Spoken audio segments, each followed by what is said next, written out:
What's up, chat? What's up, YouTube? This is the Needed Podcast, episode 198. If you're in the chat, put exclamation point podcast in the chat.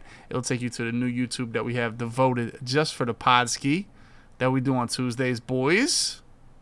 Big Tuesday today. Big Tuesday as the Eagles re-sign James Bradberry, all-pro corner coming back to Philly. All you guys doubted that Bradberry would be back. They all doubted. Everybody said Bradberry would be gone, myself included. We did not think Bradberry would be back in Philly. He is back. So that was definitely an exciting time here in Philly. Get our boy Bradberry back. Now we get C.J. Gardner-Johnson back. The Eagles' defense is in shambles. Not at all. But we are here, boys. This is the Needed Podcast, and today I got our boy Nick Mizesko, the voice of Madden, with us, man. He will be with us for the day or for a couple minutes or a couple hours. You know how we do, boys. He will be here pretty soon here, letting you guys know what's going on in the world of Madden. I appreciate you guys being here. Bradberry is not saving us. He absolutely is saving us. What? How is he not saving us? And he didn't even save us. Like, what are we doing? We got Bradberry. We picked up an all-pro running back today. You guys, everybody told me we picked up the best running back in the NFL if he can stay healthy. Like, we picked up the glass version of Adrian Peterson today, is what I heard. You know? That's what I heard. The glass version of Adrian Peterson. Like, if Adrian Peterson was a Fabergé egg, it would be Rashad Penny. You know? That's what I heard. That's what the chat told me. Now, he is a Fabergé egg, so we'll see how it turns out. But being able to put our boy Rashad Penny behind the Eagles offensive line, it could be dangerous, or it could just be an injured player. But we got him for a crazy minimum, so, you know, we'll see what happens. I trust the process, boys. All right? We got Bradberry, super dub already in the offseason. Kelsey's back. We knew we were going to lose some people.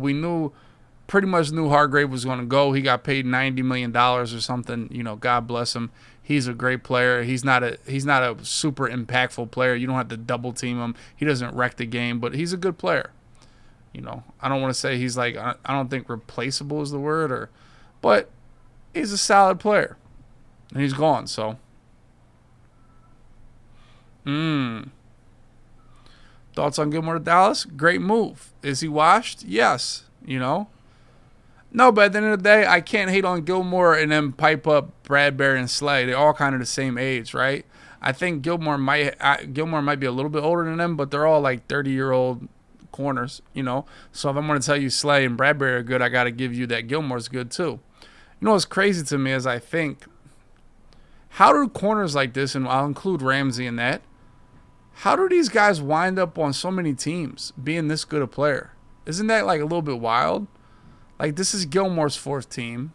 It's going to be Bradberry's third team. Slay's been on 2 teams. Ramsey, 3 teams now.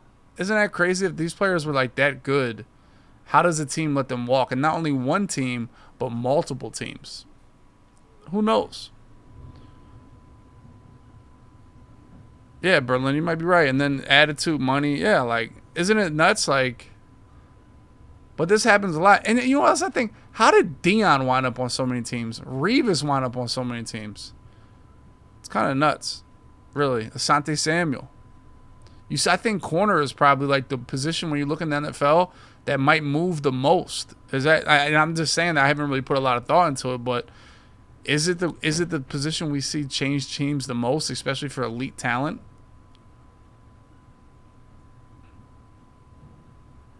You know, I don't know about wide receiver.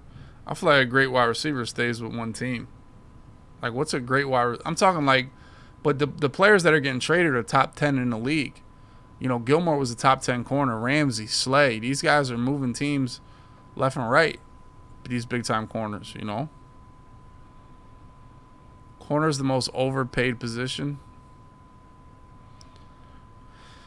Yeah, I guess so, man. Tough. But the Eagles got Bradberry. They still have Slay under contract. We'll see what they do with Slay. Listen, all right, do we agree if the Eagles get CJ back, they've had a super W offseason? I didn't think we'd get Bradbury back. I thought Bradbury was cooked. I did not expect that. I thought we would get CJ back for sure. But I thought Bradbury was cooked, and I thought Hargrave was cooked. You know? Lazard to the Jets. Aaron Rodgers holding the Jets hostage. Do you see that? Aaron Rodgers making the Jets sign 15 players, and they're all shitters. Is that not crazy? Well, Dillard was a backup, Chris Jr. Thanks for participating in our talk here. Dude, is A-Rod a piece of shit or is he a good friend? Like, is that not nuts that he's making them sign like 6 shitters? I kind of like Lazard, though. I do. He's physical. He's big body. I kind of like Lazard. I don't think he's good, but he's good, if that makes sense. But, like, dude. It's tough, ain't it? Their upgrade for the Jets. The Jets have Garrett Wilson, Elijah Moore, and I guess Lazard could play, I guess. Lazard is better than Corey Davis. Tough.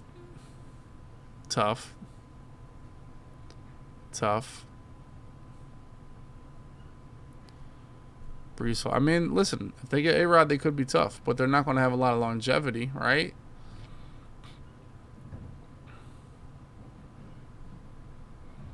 He wants to be comfortable. Speaking of Toke Nasty, you talk about an absolute dog shit franchise, the Las Vegas Raiders. What a travesty, dude. What a travesty. I mean, what are we doing in Las Vegas? What are we doing?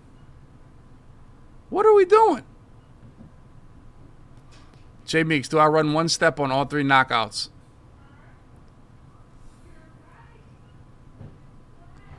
Oh my God, dude. I just like, what are the Raiders doing? What are they doing? What's their plan?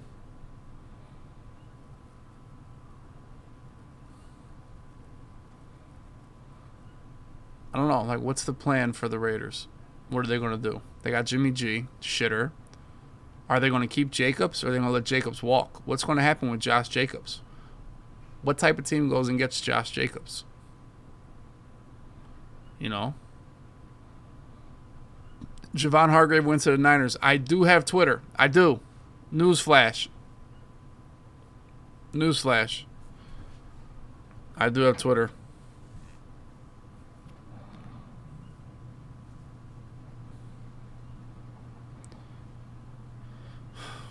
I did not get banned. I was banned for a year. Then I made W's burner. And now I have my normal Twitter back. And we just hit 30K followers on the Twitter. We hit 30K. Big 30K. Let's go, boys. Now, Renfro's a good piece. I think Renfro would be great on the Eagles. Now, I don't know if Renfro is, like, really cracked. In my mind, Renfro's, like, cracked. How do we feel about Renfro? Is he terrible? I just feel like he's a great slot receiver that can't be covered one-on-one. And he'd be great with Devontae Smith and A.J. Brown. He'd be insane. I think he'd be insane with those guys. Seriously. Am I right or am I wrong? Am I right about that? Good fit or no?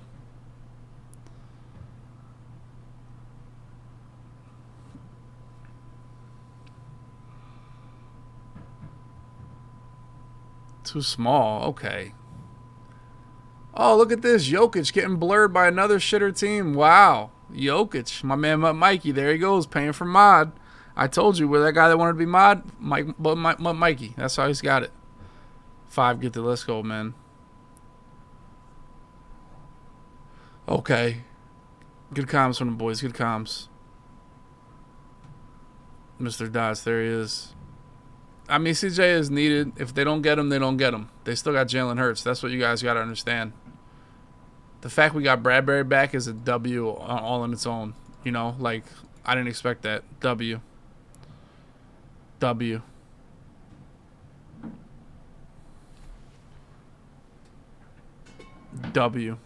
Good ad.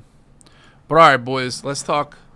This guy knows. I don't know. I don't know if Nick knows football. I honestly don't know. Most Madden people don't really know. Like, you see Toke, he thinks the Raiders are good. Most Madden people don't really know football. I'm in like the minority. That's really. No, let me rephrase that. Most comp Madden players don't have a clue about football. I'm just put that out there. Anybody that sweats the game and plays it, they don't know shit. Like the Wesleys and the Henrys and the Kivs and the damn all them guys, they don't know shit. Skimbo, he don't know nothing. These guys, they don't know anything about real football. Joke, he didn't even watch football. He doesn't even know the rules of real football. So maybe Nick knows. You know, he's more of a franchise type of guy. You know, he's more of a sim bet type of guy. Oh my God, my basketball takes are actually better. Okay, now listen, this is what I'm gonna ask you guys. We are gonna start our W Takes YouTube. I already got it up. I just gotta put some content on there. What I've been thinking about is, do I go full troll, you know, like Kendrick Perkins, or do I keep it respectable and I keep it like realistic, you know, or do I just go full troll mode on the content? That's my. I think the full troll mode will get a lot more engagement and will be more successful, you know. I don't know how you can do both. I don't think you can do both. Like, I don't think it's possible to do both. Do both. I really don't.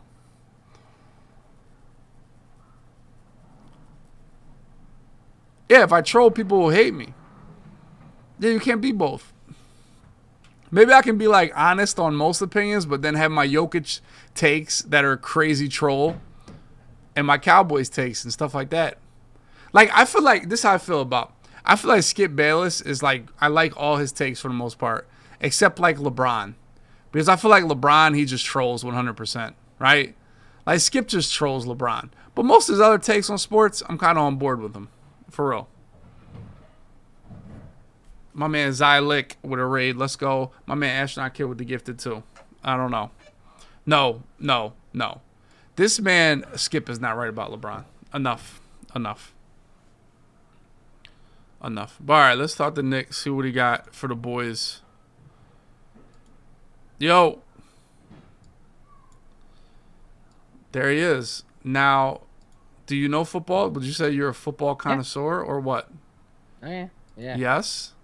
Yeah? Okay. Yeah. So, who's your team? Have you stayed Ohio? Are you like a Cleveland guy, or what's our move on the football team here? I'm a refugee without a home. What? Yes, I'm technically a Browns fan. Okay.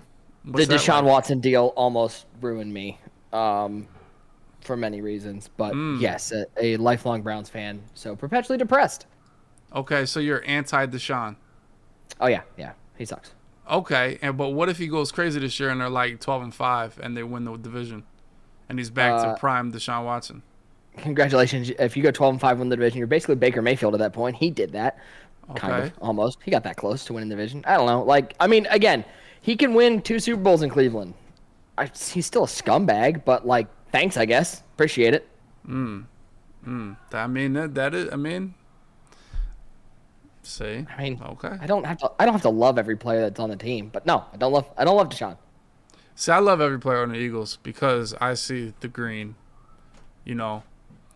I don't know, you know, but as I've gotten older, that has changed a lot, to be honest. It has.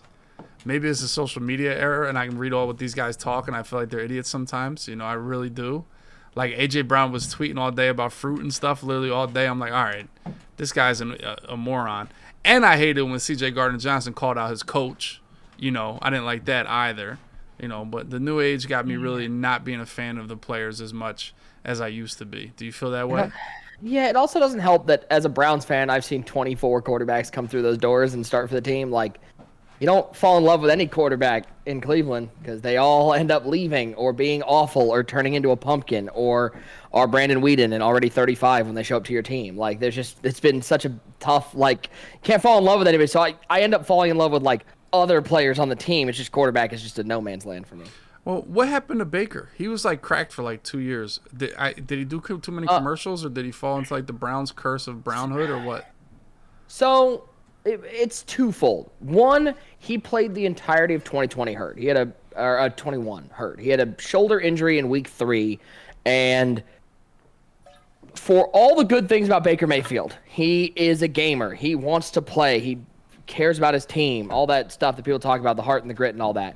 The problem is when you're hurt and you're a detriment to your team and you keep going, put me out there, coach, you're a detriment to your team. Please stop that. Go sit down and let Case Keenum play. He's probably going to give us a better chance. So it's a combination of that and from what I have heard post-mortem, which, take it for what it is, not a lot of people love that dude. Like, he was kind of a dickhead. And it is why Odell ended up leaving. It is why it's just a lot of people didn't like him. He was a big personality in the locker room, and that doesn't go over well. I liked Baker. I thought Baker was, to find a quarterback that actually wanted to come and play for Cleveland and, like, gave a damn and played hard and showed love for the city, hell yeah. And I also thought that when he got hurt, he should have sat down, and maybe that would have saved him. I don't know. I don't blame Baker as much as it's perpetual poor ownership from the Haslams and perpetual, I think Kevin Stefanski is actually a moron. I legit think Stefanski is just awful. So you're anti-Stefanski. Is this do or die this year? Sure. It was do or die last year, but yeah, he's awful. Now, obviously I moved to Ohio, and you told me as we were before the show that you moved to Arizona now. Now, since I'm not in Philly, I'm a big Sunday ticket. I buy the whole package to watch the Eagles. Are you that diehard with the Browns there that you're locking in every Sunday and watching them? Yeah. I have that. I find myself watching Red Zone more than anything. Especially as a DFS guy and somebody who plays a lot of that stuff. I like seeing all the games. But yeah, I've got my box and I have the Browns game on, and it determines on whether or not my Sunday is a good Sunday or an okay Sunday. Yeah, well, see, for me now in my life, it determines what my stream is going to be like at nighttime, whether the Eagles win or lose. And what I realized, that if they lose, my engagement will be astronomically 10 times better than if they win. If they win, honestly, I kind of have a boring stream. It's almost like when I play Madden for 10 hours, and if I win every game, it's kind of boring. You got to mix some L's in there every once in a while. And but the Browns have had their fair shares of L's. Now I am a Browns tailgater down in the Muni lot. The Muni lot, baby. Home games. Yeah, so that is my thing now. I'll be honest, I've gotten to the point where the game kind of interrupts the party. It's like, do we really want to go to this game? It's like it's 12:10 and we got 40 minutes to get into the stadium. Do I want to pack all my stuff up and go watch the Browns, or do I want to keep drinking? And it's kind of a little disappointing as opposed to when it's the Eagles. It's like, all right, I got to sober up right now and get ready for the game. Big difference for sure. Yeah, when we had Brown season tickets, there's a bar in downtown Cleveland called Johnny's Little Bar where we used to go before the game. We get there at like 8 a.m. and we'd drink, and they had breakfast there, and then they'd eventually start serving burgers and stuff. And there were multiple weeks where we sat there, and at like 12:30, we're like, so are we actually like going to the game, or like we just go hang out here and eat? And it makes it much harder when it's 10 degrees outside and that wind is blowing off the lake, and you're just like, maybe I just hang out here. Maybe I'm good. So now I have your old life, and you have this luxurious Arizona life with the family down there. Now, you are a new father. Not terribly new, but how old is the baby now? She's 4 months old. So okay, still pretty new enough. Oh, yeah, new enough. And this is your first child? Yeah, first one. Okay, so what's that change been like in your life the last... Obviously, it's been a year now since you've been gearing up for it. Yeah, it's interesting because I think a lot of people... especially once you announce like you're having a kid, there's so many like dads out there that go like, you're gonna love it, it's so much fun, like you watch them grow up, it goes so fast, all this stuff. Like 100% honesty, there are days it feels like the day is 48 hours. Like it is wonderful having a child and I love her to death, but like it's hard. Like the shit's hard. It is hard out here. It's hard being a dad. It is hard on those days when the child just will not be quiet, will not stop crying, like you can't figure out what's wrong. But we're reaching that part where she's starting to she recognizes faces now, and she's starting to smile more, and she's getting her giggles and stuff like that. And I think that's where it's starting to get cooler as somebody who was never around babies as a kid. Like, it's like, okay, now we're seeing like her personality come through. And I think that's really cool. And I'm excited for the next couple months, but like, I don't think people, talk about enough, like how really hard it is and how hard it is for dads. Like, It is. It's tough, and I struggled with it early and still struggle with it, but it's great. For sure. I think the first 6 months are kind of boring. I guess they're not boring, but there's not as much joy. They're a potato. Yeah, there's not the joy that you get. I'll tell you the next I mean, I'm up to 2 years now, so I got a year and a half. And that next year and a half is where it's like, okay, I understand it. That first 6 months is like, yeah, this is like, all right. Why? First of all, babies, they're not cute. My son was not cute the first 2 months at all. I don't know how he turned into what he is for the most part. I'm like, what? Like, how? Like, when did this happen? Because we have like the picture frames that rotate the pictures, and you see the first 2 months. It's like, what? How did you turn into this? Yeah. So it's like it's a little tough for sure, most definitely. So. But yeah, you'll see the change in the next couple months here. Now, what's your schedule like? Are you like, see, I play games all night and have to pick the baby up all day. What is your like daily schedule and routine? So my daily routine is basically my wife leaves for work at 6 a.m. Hopefully gets a feeding in before she leaves. I'm up when the baby wakes up, which is pretty much 7:30, and it's me at home with the child from 7:30 till the wife gets home at 6, and that's the day. And then at night it's hopefully you get a little gaming in, or hopefully you get a little moment of just like, here, take the child and give me a second to breathe. But for 5 days a week, that's what it is. And it is the one downside we have of, like, we love Arizona. I've loved moving out here, but it's tough because when we were in Detroit, we were around family. Her family lived, both 30 minutes away and an hour away, and my dad was 3 hours away in Columbus. And it's like, look, man, wouldn't it have been really cool if we had the kid then, as opposed to like the second we moved cross country. Like, we were out here for like 8 months, and then it was, oh, we're having a kid, so whoops. Now, that's part of the reason why we moved to Cleveland, to be around her parents.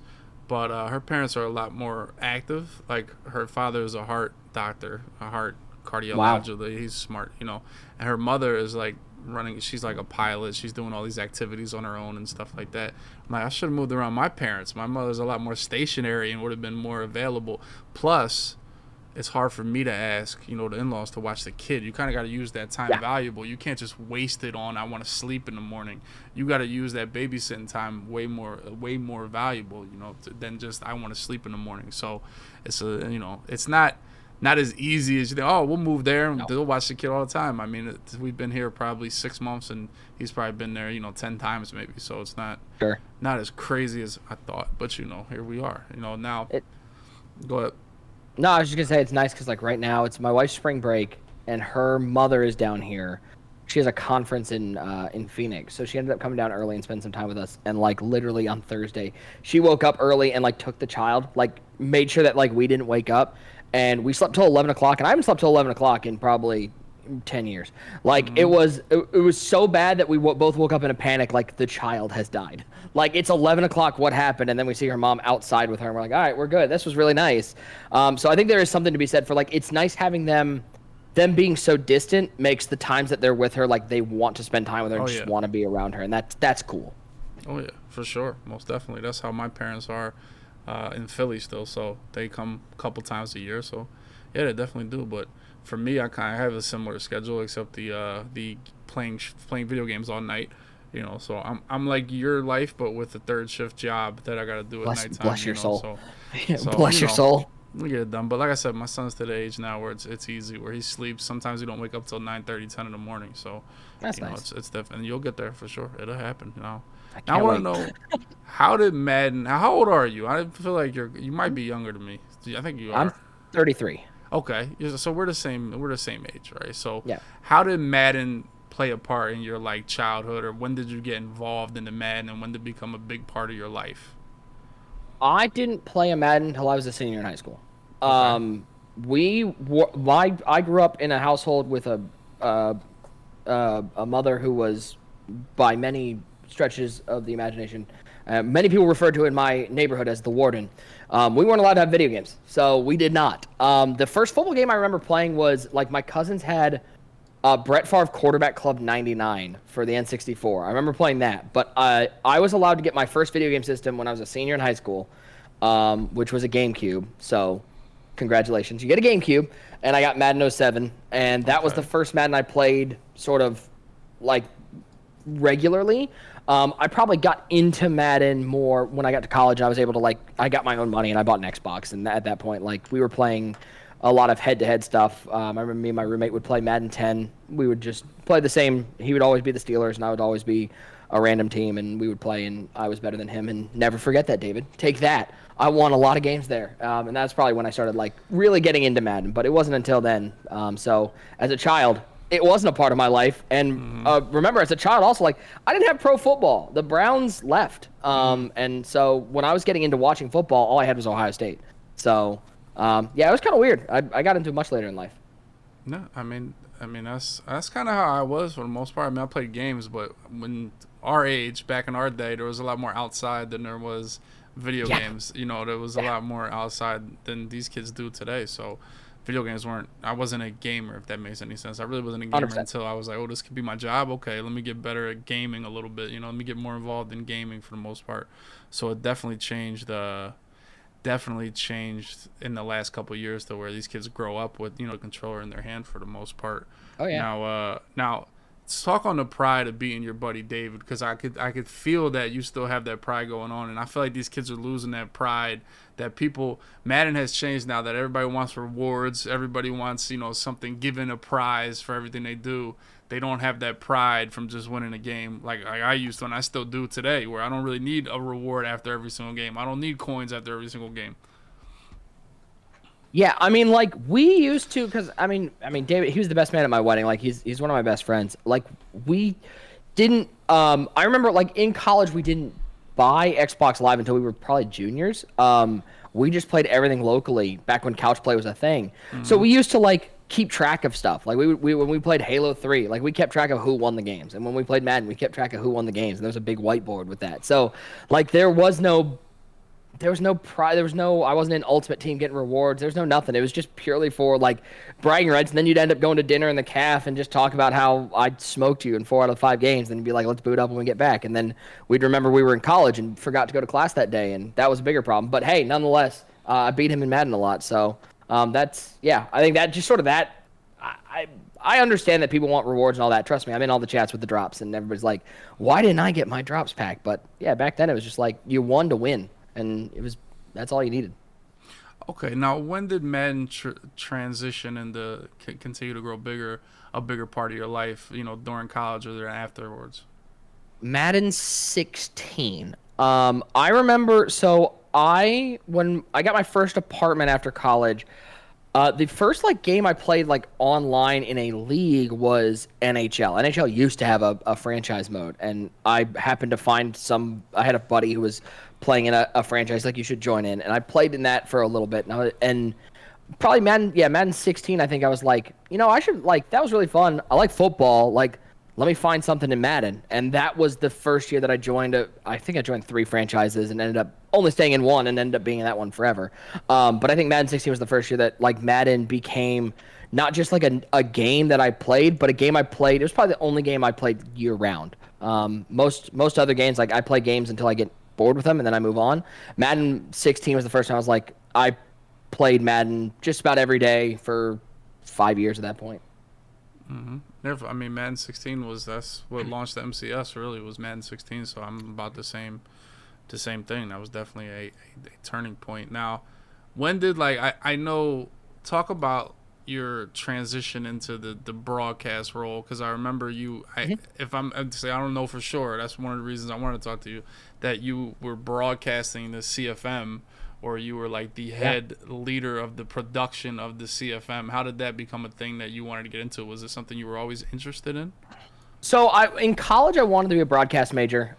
Again, back to the warden. She didn't want me to be in broadcasting. So when I got out of school, I wanted to get involved somehow in broadcasting, and I went, well, listen, every broadcasting job, you need experience, you need a degree in it, you need to have done internships. Esports is starting to grow. Let me do some stuff over there and see what's available. And I ended up joining Madden Bomber League, and I found them on League Crawler, checked them out, saw that they were doing some Twitch streams. So I joined them, just started playing, you know, just as a member of the league, and then eventually like just sort of reached out to the commissioner and was like, hey, I'm interested in broadcasting. I've always been a big broadcasting fan. If you're ever looking for somebody to do it, you want somebody to fill in on these broadcasts, let me know. He ended up, you know, giving me a shot, and from there it just sort of took off. Like a year later, I was the network director and planning the schedules, and we were growing the channel, and that was 4 years of my life. Was just, I think at our peak, we were broadcasting 2 games a night, 3 days a week. That was I think it was usually our peak, which ended up being like we would broadcast 30 games a season, and we would run through 7 seasons per Madden. So it was just a ton of reps and a ton of everything was self-produced, and that's just where I cut my teeth and did it and fell in love with it. And my wife kind of hated me for it because I skipped a lot of dinners and stuff because all those shows were at 7 o'clock Eastern time. But yeah, it was that's where both my love of Madden and my love of broadcasting sort of really blossomed. Now, I had this talk with Como, and it's something that, we all go across, and I did as well. Now, when you were doing this, and obviously it sounds like you were kind of putting your heart into it, or you started loving it, right? Were you working during the day? Was this like your part-time job or part-time interest or hobby doing the Madden? How was the work schedule like during this come-up process? Off and on. So for a while I worked at Quicken Loans as a mortgage banker. I was there for a bit. I was doing, at one point when I was doing it, I was out in Chicago doing stand-up comedy. Like, I bounced around jobs. I didn't really find a job that I loved. So at the time, I think the longest thing I did while I was doing the broadcasting was substitute teaching. It was something that I always liked, and I've always said that if broadcasting ever dried up, I'd go back and get my teaching degree. Yeah, it was just I would work during the day and either go to a school, or when I was at Quicken, I'd work from 7 a.m. to 6 p.m. and then get home. Broadcast would be at 8, run it from 8 to 10, and then that was your day, and would do that a couple days a week. All right. You threw out a lot of info I got to dive in on about the first of all, a stand-up comedian. That was a gig for a little bit. That was an avenue we were getting into, was stand-up. What happened to that? So ironically, when I was doing stand-up, I was both doing stand-up and going out to Chicago to Second City and training at Second City. And ironically, that was the last job I had before MCS came around. I was literally in Chicago doing that, and the MCS opportunity popped up my classes ended December, and January was when I started with the MCS, and was sort of this is my path. This is what I want to do. But yeah, that was about a year and a half.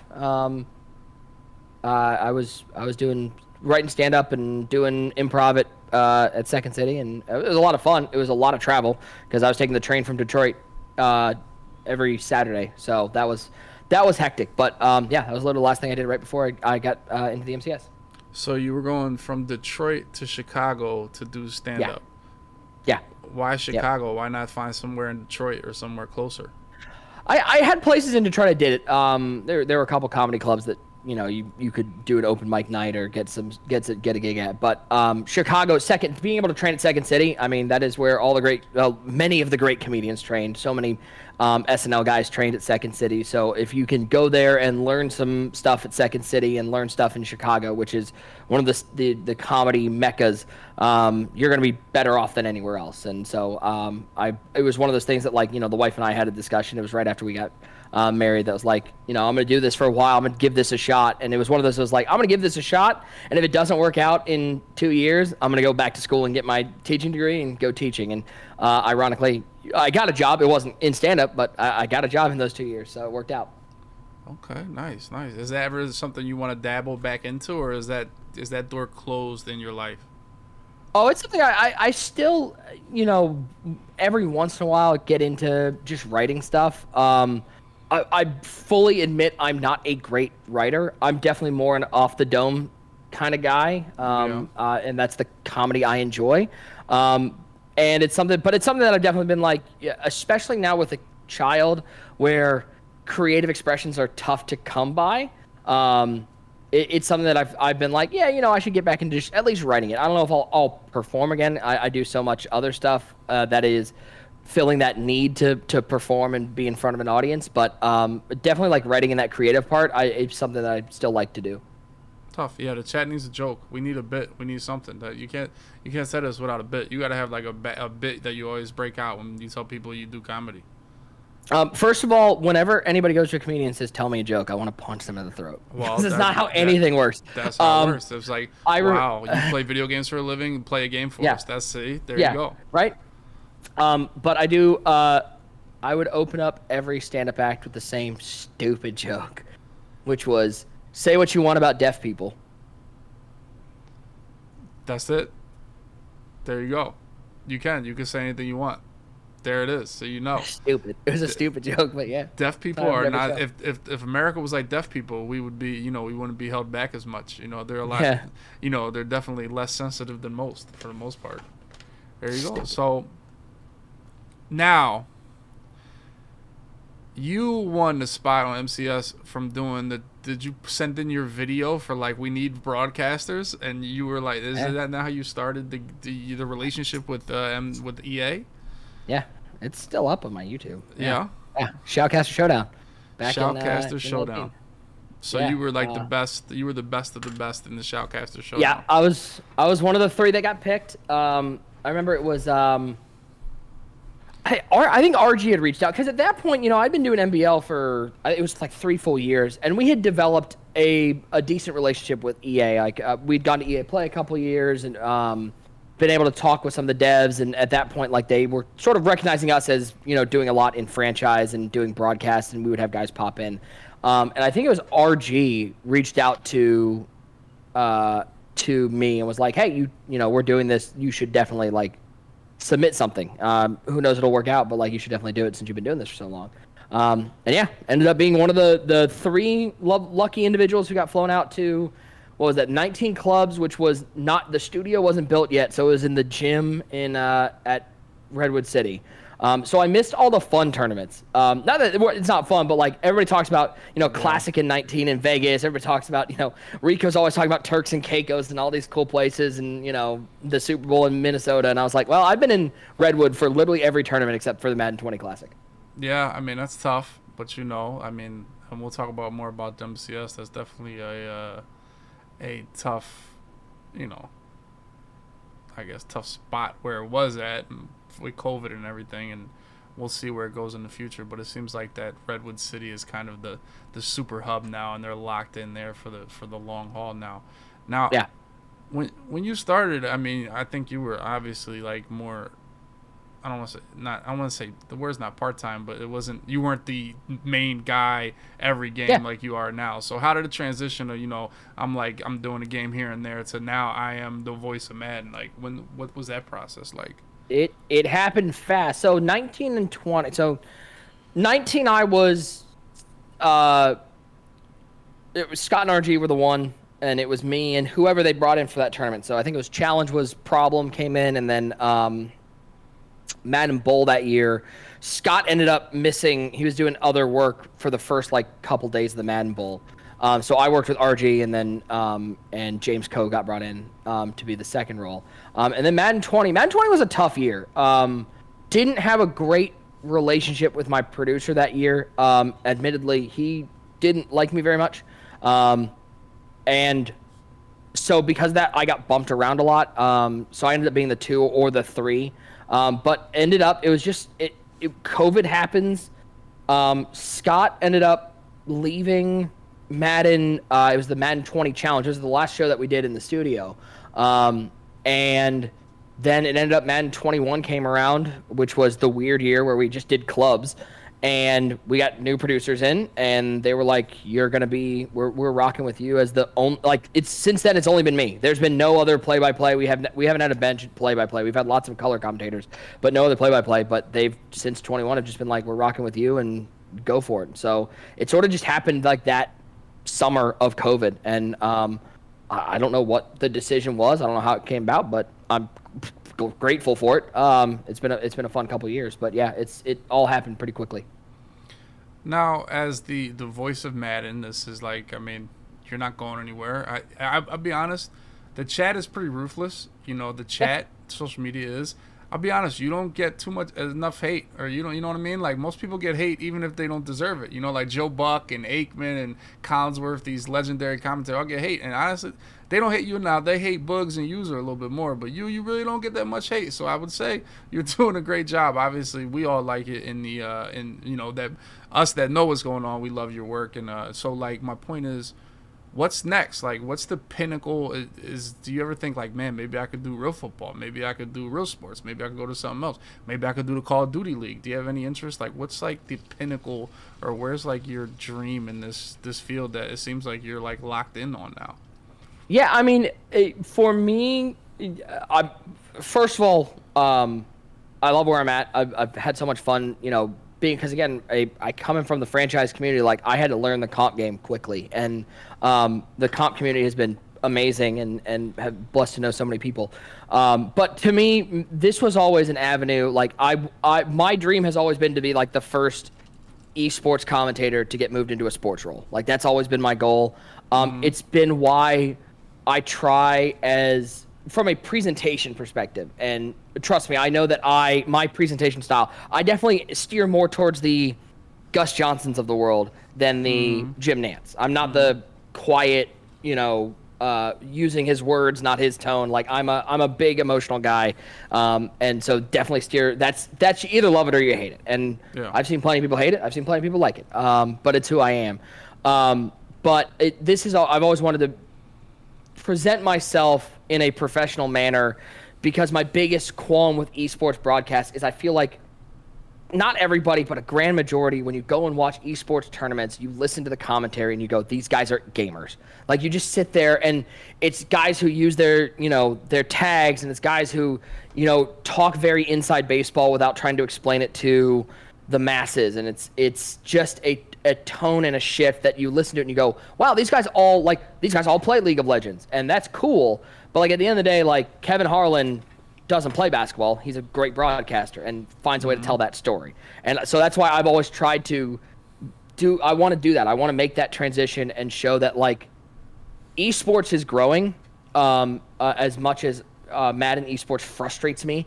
Esports is growing and is becoming more mainstream, and so to become that, like, next generation of broadcasters that moves into a sports role and has the kids who are 14, 15, 16 in high school and watching a football game, and they go, wait, I remember watching this guy when I was growing up watching esports. I think that's always been what I've wanted to do. But right now I'm thrilled where I am right now, and we'll sort of see where we go. I'm hoping to explore more avenues as we go forward. Yeah, for sure. Now, we talked about Madden as an esport. Now, coming from the Bomber League, and now you're in the sweat of the sweat, Madden, you're on the top of the top watching, the greatest players ever. Has the last couple years learning that, as we'll talk about the MCS and all that, but has that given you more of a respect for competitive Madden and how intricate it is and how different it is, as opposed to the standard franchise view that these guys are cheesers and they need play cooldowns and things like that? Has your mind been opened at all in the last couple of years towards competitive Madden? I don't say this as hyperbole. I legit mean it. I don't think you will find a bigger defender of competitive Madden than me. I came from, obviously I came, for those who don't know, the NBL was like not just franchise, it was sim. Like, it was sim, whatever that word has become to mean at this point. But we had rules on play calling and how to play defense and what you could and couldn't do. And it was a very specific way to play. And it's how I liked playing in the league. And, when I first got into competitive Madden, watching it was like, it was weird, because I went from a league where, for example, you couldn't roam, like, you had to play in your zone. If you were a linebacker in a hook curl, you had to stay in that little circle and you couldn't roam around, to guys running around with everybody. But I think a combination of being able to watch them, a combination of getting to know the players and just talk to guys and see what they're doing. It's my biggest frustration with how we present competitive Madden, and I will say 100%, I don't think it is on broadcast necessarily. I think it's a combination of broadcast and development of, we need to be able to show to the average Joes of the world how these guys are playing. And there's no good way to do it. Like, I can sit there and go, look at all the adjustments he's making. It's going to go over the head of a lot of people. Like, what does that mean? What is that doing to the play? That's the stuff that we don't do a great job of showcasing, because there's not a great way to do it. And I think I was able to do it because I'm in the community and got to talk to people and watch them play, and would sit in rooms. I remember sitting in Huntsville doing a Mudhead show with Zan, and Zan was playing a game. And I remember him, like, making adjustments, and I would ask him, like, what did you do on that play? Please tell me that you hit the button 800 times. What did you do there? And I think that's sort of the appreciation I got, but that's hard to showcase in a game that only lasts 30 minutes with no breaks. Like, it's tough. But yeah, absolutely, 100%. Like, I will always die on the hill that, like, anybody who goes out there and says these guys are cheesers or these guys, they run the same play over and over. Well, it's the same named play, but it's 44 different looks. You just don't see that, and we don't show that very well. Now, well, the hardest part is that, Zan is my age, and we've been playing for 20 years of Madden, and a lot of this stuff it's not from this year of Madden. It's from 15 years ago where it started, and it's just consistently built upon. And it's hard to put it. I mean, you guys have been doing as best you can during half times. They've installed a lot more, little segments where they show as much as they possibly can, like you said, in 5 minutes. Where, like I said, this has been 20 years for me, So it's like for 5 minutes, can you show 20 years of difference, And they've done a decent job as much as they can, and you guys are doing a good job. How do you feel about the clowns you got around you there in the show? They're doing a good job, man. How do you feel about those guys? I mean, they have added a level of personality to the show that I like. It's been fun. I like, the broadcast has changed. The other thing that people, if you've only been around in the COVID era, that people kind of forget, like the first show, and I saw Scott popped into the chat. So what's up, Scotty? The old shows, like Madden 19 Clubs was 8-hour days. These tournaments would 8-hour days. You'd play 8 games, and we would do a Thursday, Friday, Saturday, Sunday, where it'd be 8 hours on Thursday, 8 hours on Friday. They've cut it down, especially because we've only gone to top 8s and stuff like that. These shows are shorter and quicker. So we don't have as much time to both bring in other teams of broadcasters and to showcase some personalities. So having User and Bugs, guys who are not afraid to speak their mind. I will say I almost pushed User off of his chair in San Francisco, because in the middle of the show, he was eating Skittles in my ear, and I could not hear what was going on. I'm like, dog, this dude has an entire bag of tropical Skittles that he is downing on stage into a live microphone, and I'm looking around thinking my mic fell off because I'm hearing crackling in my ear. Nope, It was just User going to town on a bag of Skittles. But they're great, and it's a lot of fun working with them. Now, they've been influencing your dressing a little bit. They have. The last one, they gave you chains. And I can't lie, these guys dress like clowns. All right? So you got to realize that. I know you're around them and you're getting influenced by these guys. They're very influential, especially when there's 4 or 5 of them around you at once. But just remember, man, George Clooney would never dress like that, would he? You don't think I could rock the flowered red jacket that Bugs wore? No, he looked like a tampon. They called it the tampon. It was a tampon outfit. I think their goal is to say, let's who dresses like the biggest clown possible, and they just show up. So we're asking you as a chat and as gentlemen to not be influenced by the clown show. You get your Brad Pitt on, something clean, something nice, sure. Like you've been going. But once I saw you pop out with the turtleneck and the 4 chains and stuff, I was like, oh no, they got Nick. Shoes, dog. Yeah. The shoes killed me. Yeah. And listen, I had an agreement. I stuck to my word. I let them dress me for the final. They wanted to film they did it, and cheers to them. The shoes were a nightmare because I couldn't wear socks. I don't know about you. I wear socks with every shoe I have and have done that for 30 years. Yep. I don't know how people don't wear socks with shoes. I don't get it. Yeah, well, you're right. And me and you, that's for Bugs, for little small males. They don't gotta wear socks. Bugs is a small male. He don't really he don't sweat. He don't do he's petite. So when you're our size and stuff, you gotta put socks on, or your foot get a little funky. That's how it works. Yeah, it's gonna be bad. Yeah, sometimes you gotta look around, and be I can't do the stuff Bugs does. I would hang out with Bugs, and he would eat 1 cup of food, a cup of food, not a cup of juice, a little cup, and I'd be like, damn. Should I be eating that much? And I realize, I can't just get away with just eating a cup. I need 3, 4, 5 cups. We're just not the same people. So don't try to match up Bugs' food. That's not. We went to the one day we all got down to San Francisco. We went to crab place because it's Dungeness crab season in San Francisco, and User got a whole crab. We all got crab. And Bugs orders this pasta that's about this big, and ate half of it. And I'm just like, what are we doing here? Dog, come on, man. We all got our hands are covered in seasoning, and we're going to town on crab, and he's sitting here eating his dainty little pasta, and it made me sad inside. Yeah, I mean that's about on par. Now, what do you think they could do to improve the MCS as a person that's on the you're just the head of it, or not? I don't want to say the head, but you're you are it. You see it every day. You're involved in every part of it. What do you think they could do? Like if they came to you, and I don't know if they do, but I would come to everybody possible and say, Nick, how can we make this better? What would be some of your suggestions, man? So I think there are two sides to it. There's the development side and there's the broadcast side. Development side is one thing. There's only one thing. I think everything else, you can talk about X factors, whether you like them or not. I don't care. You can talk about gameplay and what you want to look. I don't care. At the end of the day, every game's a little different. We've adjusted. It is what it is. Obviously, we all want a great game, but like it's too hard to ask, like, this is the exact game we want. There are two things they need to do on the dev side. One, make a comp mode.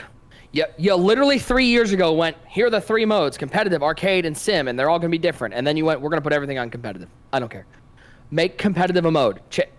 Sit down, figure out what the best rule set is, how to make this mode for competitive. And it's not going to be for everybody. If you're the 1,000th ranked player in the world, comp is going to be tough for you. That's okay. You're going to play it. No human being is going to say, I'm not playing comp. Exactly. And you're going to get frustrated with it. They're not going to make that that sacrifice or that concession to where I'm not good enough to play this. They're going to play it. That's just how it always works, you know. And that's okay. It is okay. And it's the thing that I continue to bash my head against the wall for. It is okay to not have everybody be good in a sport. At the end of the day, LeBron James doesn't play against fans. He plays against the professionals. This is a professional sport. They need that. And they need to put a broadcast mode into the game. We need a better way to showcase the game where we're not looking at, the camera flipping 300 times as they, zoom in and out and look at plays and do hot routes and stuff. We need a broadcast mode. Every esport has a broadcast mode. We need a broadcast mode. From the competitive side, I think the number one thing that can be done to make the esport better, the MCS should be like the PGA Tour. You should have your 4 majors, and then you should have 20 other tournaments throughout the year. And have them in different places, have some remote, you can have a regs tournament or 2. You can have a MUT draft tournament, and put up smaller prize pools. But the fact that we run our first tournament basically kickoff weekend, September 2nd, and then there is no MCS action until November 20th is ridiculous. And it's why we lose momentum, because you can have a great tournament in September and then everyone goes, well, that was really fun. Well, I can't wait to watch the next competitive. 2.5 months? Yeah, I'm not going to remember that. You need to keep people active. If the NFL played one game on the 2nd and then played one game in November, you wouldn't watch the NFL. You'd go, this was silly. If the UFC's pay-per-views were 3 months apart, it'd be silly. We need tournaments constantly and there's a third level. Players, hey guys, I'm going to say something that no player wants to hear, but it's the truth. You have to be comfortable broadcasting your games. I'm sorry. I know so many guys want to hide their stuff and have their secret plays and all their stuff. If you want the esport to grow, if you want more money in this, if you want prize pools to grow, if you want more people watching, if you want more opportunities, you can't be streaming on lurk tags. We have to be comfortable with just streaming and having your game out there. And yeah, guys are going to know what you're doing. Guess what? There isn't that many secrets in Madden anymore anyways. Everybody's putting out tip books and all that. Everybody has to be comfortable streaming. And because that, then you have a bunch of tournaments through the year that are all streamed, that have broadcasts, that have different personalities on camera. And that ties people to players. It makes people go, I watched. It's how you get tied to PGA players. I watched Rory McIlroy last week. Man, I like that guy. I'm going to watch him next week in the Masters and root for him. And then you have a favorite golfer. That's what we need for Madden. I agree 100%. Like, I watch Apex a lot, right? I watch that. I watch Call of Duty a lot. Well, who do I watch? The people that stream every day, because I know their personality a little bit, right? That's what I start rooting for, the people I see every single day. Even though they might not be the best, they might not be the favorite, they might not be the funnest to watch, but these are the people I watch every single day. So it's like you kind of grow a bond with them. I want to root for them. I think that's a big part of it. Not only do they want to broadcast their game, but they have to become a bigger personality. And some of them don't need to. Like, if you're Henry and Dez and these dudes making $250,000, I wouldn't do shit different, honestly. And I feel like part of it's my biggest argument. Do it. I hate the argument of because that's the one that I always saw on Twitter or whatever, was when people are like, we need to raise prize pools. So, because obviously, the argument for raising prize pools is you want more people to be able to do this professionally. You want more full-time professional Madden players to grow the game. You don't want part-time guys. It's not like the referee. We want full-time Madden players. And the number one argument against it was, well, if you want to make money at it, just stream. Streaming and playing competitive Madden are two different things. And there are guys that are good at one and not good at the other, and that's okay. But that's like saying we need to raise wages at my job And the response being, well, just go get a job at McDonald's and you'll make more money. Well, yes, but those are two different things. Like, it's okay to have guys like Henry has no need to stream. He can if he wants, but he has no need to stream. And then there are guys who are great at streaming and are never going to win a tournament. And that's okay. They can go play in the tournament for content and make tons of money from subs and viewers and all that. That's a good thing. Yeah. Everybody has their... But this is what I want to tell you. They're not mutually exclusive, though. You can do both of these things. It's super 100%. hard and it's super tough. You know, I haven't won big man games in 4 years, so it's definitely tough to do. Yeah. But they're not mutually exclusive. You don't have to decide which one to do. Like, you know, you can definitely do both. You know, so I don't but like you just have to like both. misconception. I don't like the misconception that, you have to like both. You have to be in love like with them both. Yeah, for sure. That's it. For me, I was, you know, I didn't have a choice. I was a 30-year-old male with, you know, am I going to live off this one tournament or how can I make money from this? So it was kind of no-brainer for me. I was kind of just, it was a no-brainer. It was do or die, live or try, or, you know. So here we were, and we got it. We just made that decision, So I definitely think the added personality to the MCS would be a great thing for the most part. And I hate when people say these Madden players have no personalities. Well, everybody has a personality. It's just a matter of can you show it or not, you know. And it might be a dull personality, but they all have one. They all have a story, you know. Like Wesley, I've played video games with him so much. Like I know him. He was a farm guy, you know, like he's got his own story to begin with, you know. It's just a matter of how can we tell these stories and show these personalities the best we can. And it kind of go back to your point about showing the plays in Madden. You really don't have that much time on a broadcast to break down these dudes' personalities and everything like that. So you're kind of forced in a, you know, between a rock and a hard place. We got to shine the players. Like that's the thing, is that we don't have the time. There's not, you know, these 40-second play clocks where we get to talk about and look at a replay. We don't have big commercial breaks. We don't have, like, we have a halftime show, but like everyone complains about the halftime show. Just get back to the game. Well, yeah, we're not doing, 40-minute halftime shows. We're doing 5 to 10-minute ones.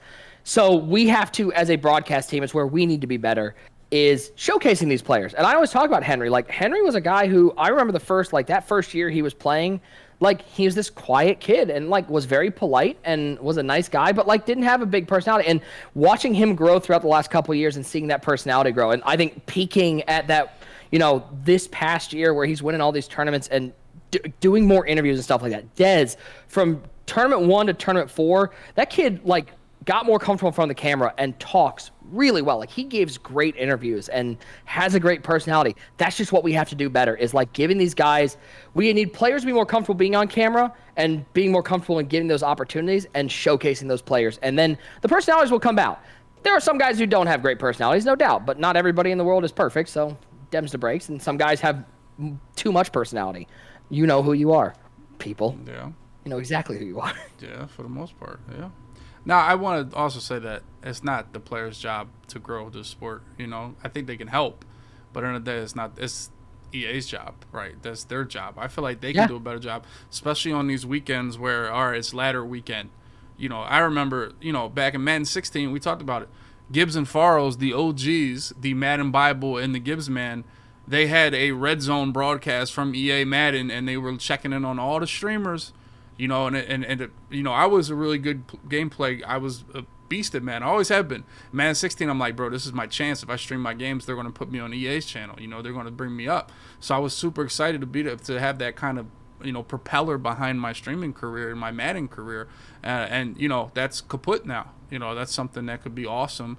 You could host. They could say, Nick, here you go. Here's the keys to the EA Madden Twitch. Go ahead and do some broadcasting like you guys do every other night for Mudhead and things like that. Like, go ahead, do whatever you want. And it was a bigger focus for them back in the day as opposed to now. And I also do think that although it's not on the players to grow the sport, there should be a mandatory stream for these tournament games for everybody. 100% there should be. And the argument for that is, what if I don't have good internet? Well, dude, it's like saying, like, you gotta, this is a job for people now. This is a profession. If you don't have the best equipment, at some point you're going to get left behind. At some point you got to upgrade. At some point you got to go travel to your aunt's house to play your games, because this is people's job, it's their lives. They're competitive men, so you have to make the sacrifices to make it work. That's how I feel about it, and I think the mandatory stream from each player and the EA red zone and putting spotlight on these players, because like you said, Dez and Henry, right? They're probably the two biggest names right now, and we're building their personalities because they're 17 and they're going to be here for 10 more years winning games. But maybe next tournament they don't win. But we can still watch them play in the 16th round or the 32nd round. We can still watch them, and give people a chance of watching the two biggest stars, even though they might not make it. I mean, judging by their history, that's tough to say, but it's definitely possible. So I think those two things, I think we're on the same page in that the mandatory streams and the red zone channels. You have to do it. And again, the argument of, well, what if I don't have good internet? Can you imagine if we made that argument about every other sport? Well, man, we shouldn't require people to have golf clubs to play the PGA Tour. What if I can't afford good golf clubs? Like, why we shouldn't require players to be able to make a basket in basketball. What if I can't make a basket? Like, there are requirements to play every sport ever, and that is how it works. And guess what? I was talking with somebody, and we were just shooting the shit in San Francisco, and we were talking about this issue, and they brought up, what if this person doesn't have good internet? And I went, like, let's just play in the real world here. Do you really think there's like a Henry somewhere who would be winning all these tournaments, but just can't because he lives in, the woods of Kansas and doesn't have internet? Like, is that why we're not growing this sport? Is because we think there's like this one person in Alaska who's really, really good at Madden, but just doesn't have internet. So like, if we're going to pay you, in theory, $250,000 to win the Madden Bowl, yeah, we're going to have some requirements, and that's okay. And I'm sorry if you don't have good internet. I will say, I don't think the internet lift is that much. I really don't. I know the numbers that you need to run streams. We're not talking about that much. So, yeah, if you're on HughesNet Gen 4 satellite internet, you're probably not going to be able to do it. Sorry. There are many other things that you can do. You're probably a great hunter. Well, it's like, we want the prize pool to grow. We want it to be more successful esport. That's what comes with it. Bigger requirements, right? You want to be a more professional esport. You want to have $1 million prize pools. Okay, it's time to be a $1 million prize pool type of professional player. That's how I feel about it. And the more you take it serious and the more you take it a job, the more you'll get out of it, and the bigger the sport will grow. If we're stuck behind I can't stream, then it'll never. You're not doing as best you can to supplement the entire product for the most part, but as I said, that's on EA. That's not on players. As far as I'm concerned, the same players that's not been streaming and been winning all this money, and Dez and 88 and the boys that just keep farming money the last couple of years, man, if they're not going to make you stream, I wouldn't do anything. This is not, an obligation for them to grow anything, because at the end of the day, you just got to worry about your own brand for the most part. There was one tournament, and I blame Skimbo. He talked to us. We practiced like hell for this tournament, and he said, this is the one we're not streaming. We're staying low key. I lost the first 2 games. I will never do that again. That was God. That was God punishing me. And honestly, that was the worst tournament I had all year. If I had a good tournament that one, we would have been close to having enough points for Madden Bowl. But that one, just absolutely, it was just God telling me that's not the way to go for you. You got to play on stream. You got to do this, but gave it a try. Karma. Yeah, it really was. It really was tough. Now, see, a broadcast mode's a great idea for the most part. It could definitely help with a lot of things.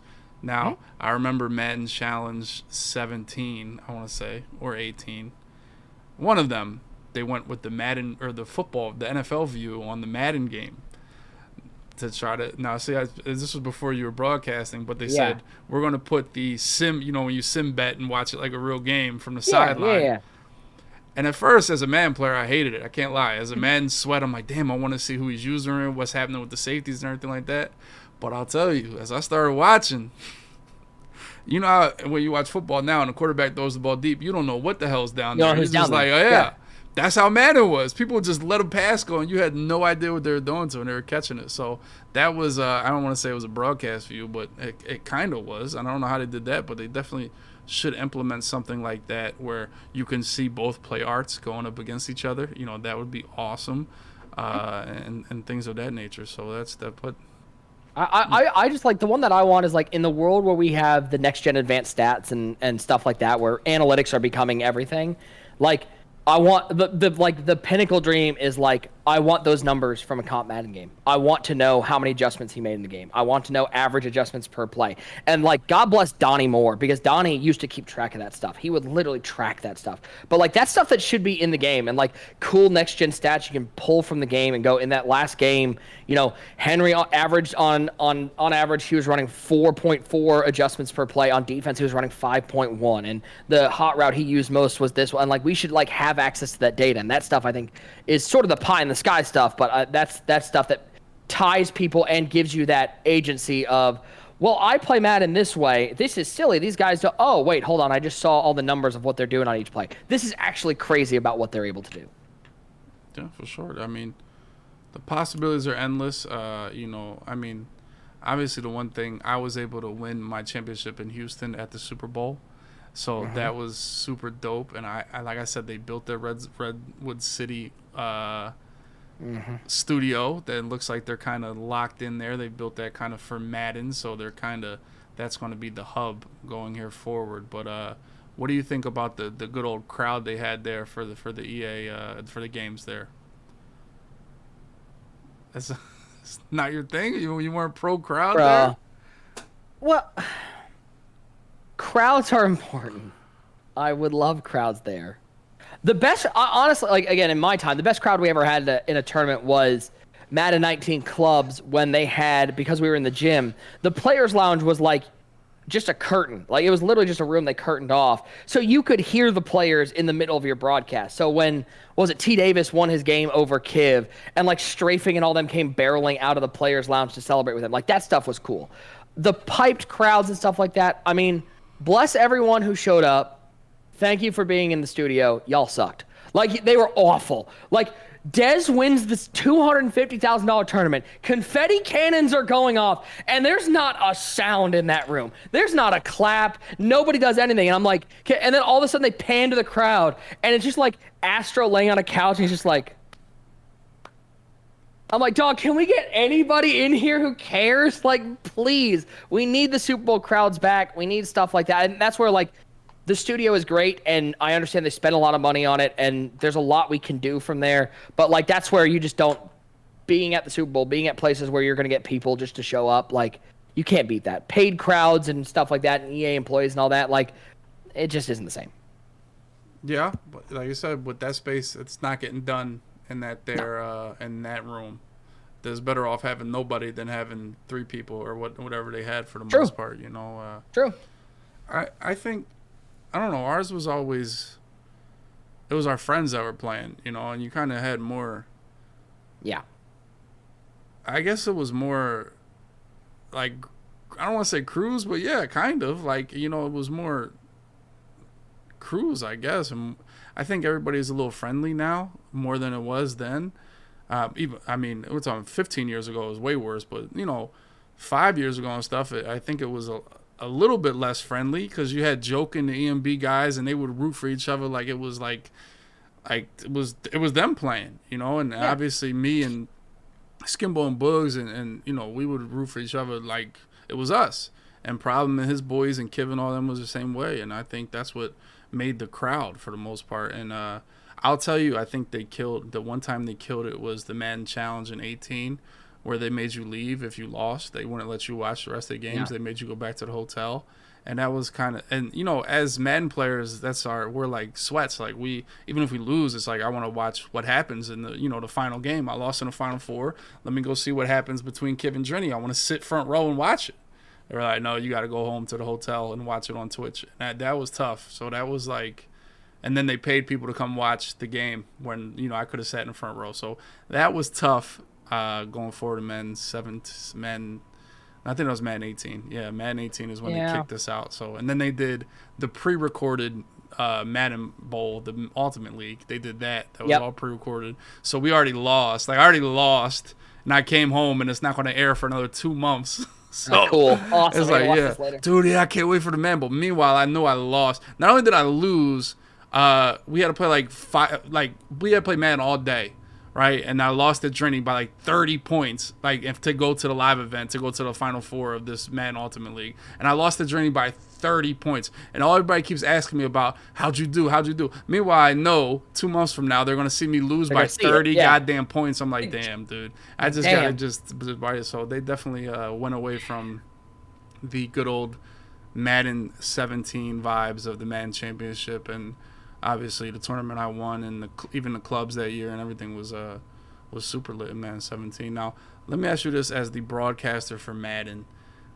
Do you remember your favorite call, and then do you remember a call that you're like, damn, I wish I could have that back? I kind of messed that one up. Do you remember those two instances in your career the last couple of years?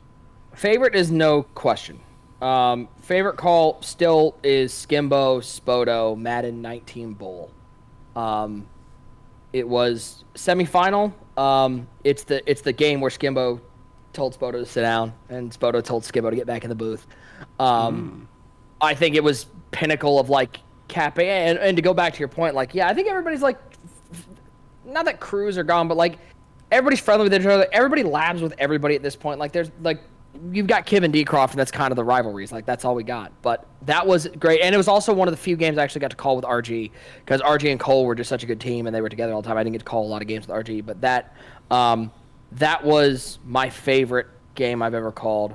In terms of like individual games that like I messed up, I don't think there's like an individual game that I go, man, I remember like that one, like I really blew that call or whatever.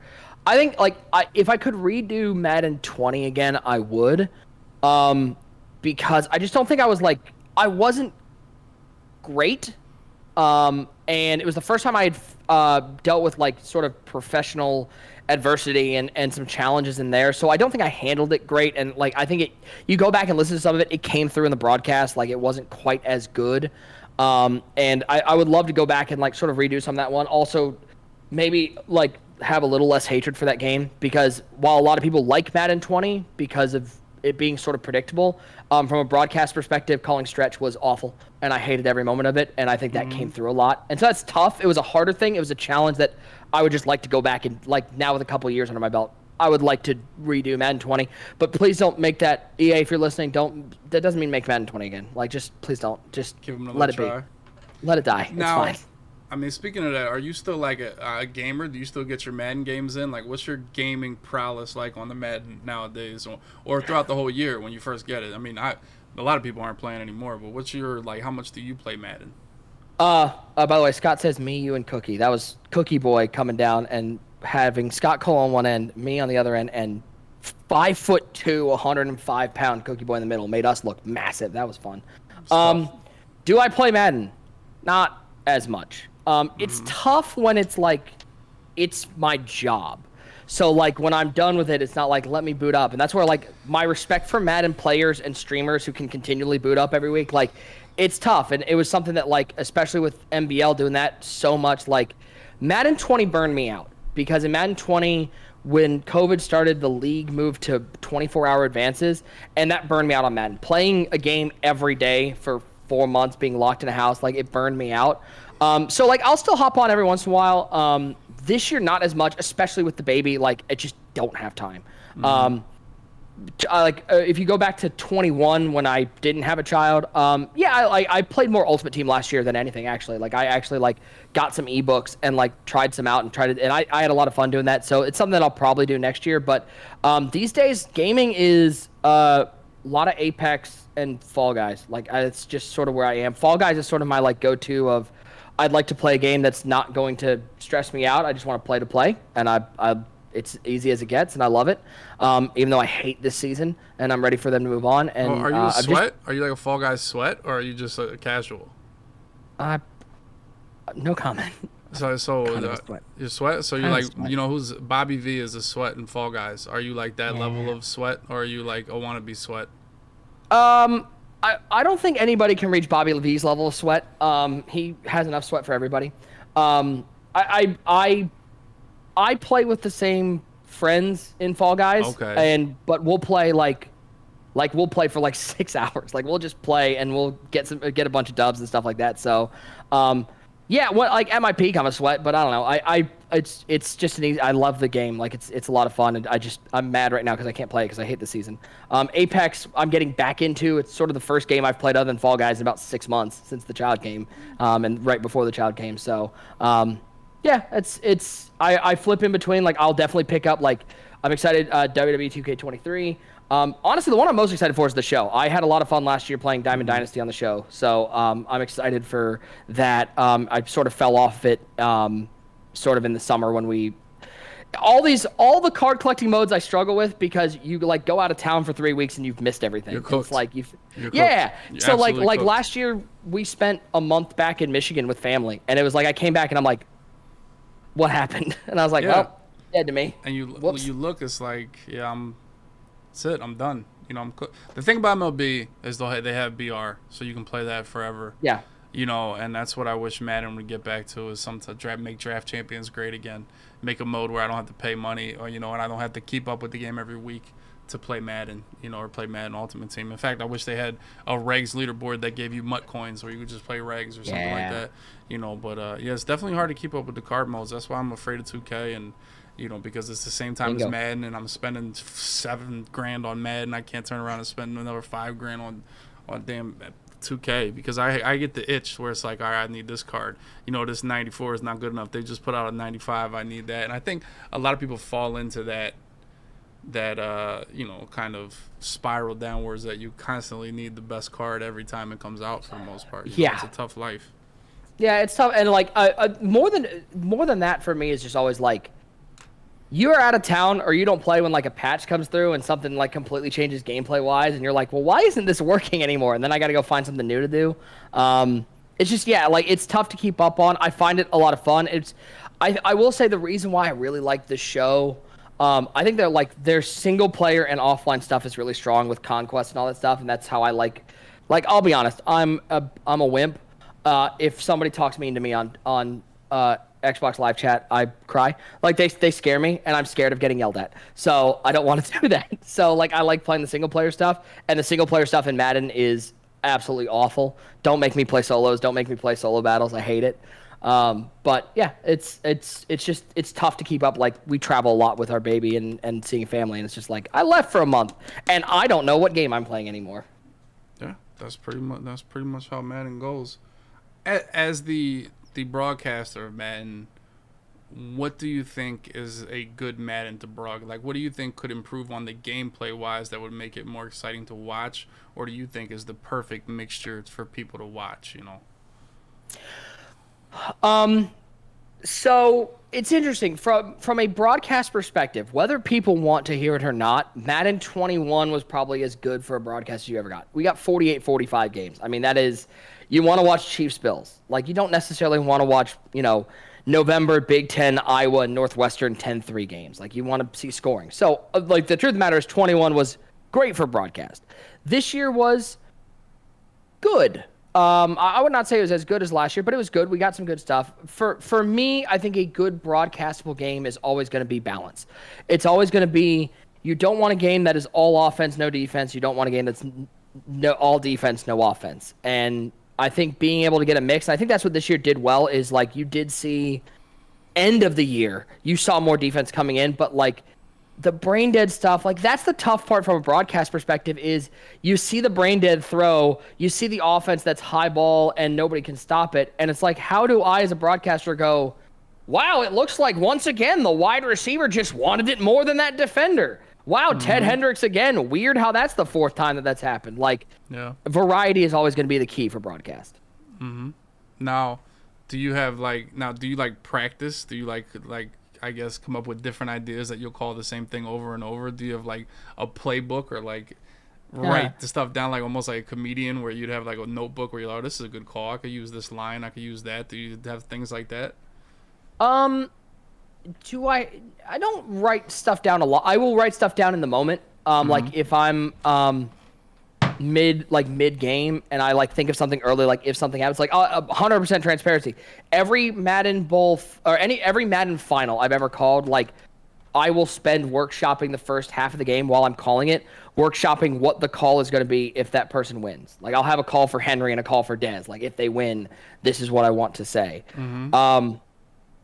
Madden 20, I think, was the year that like I did that the most though. Like, was like, how do I call stretch again without saying he calls stretch again? Yeah. So it has gotten better for sure, but like, yeah, there's some level of like just thinking on the fly and writing stuff down where you just gotta like, how do I do this again? And I think that's where like prep before the games of getting like, where they went to college and big games they had and rivalries and all this stuff where you can like, Gale Sayers gets another carry. He had a big game in 19 whatever and against this guy. Like that's the stuff that can break up the monotony of the game, and that's what I sort of lean on.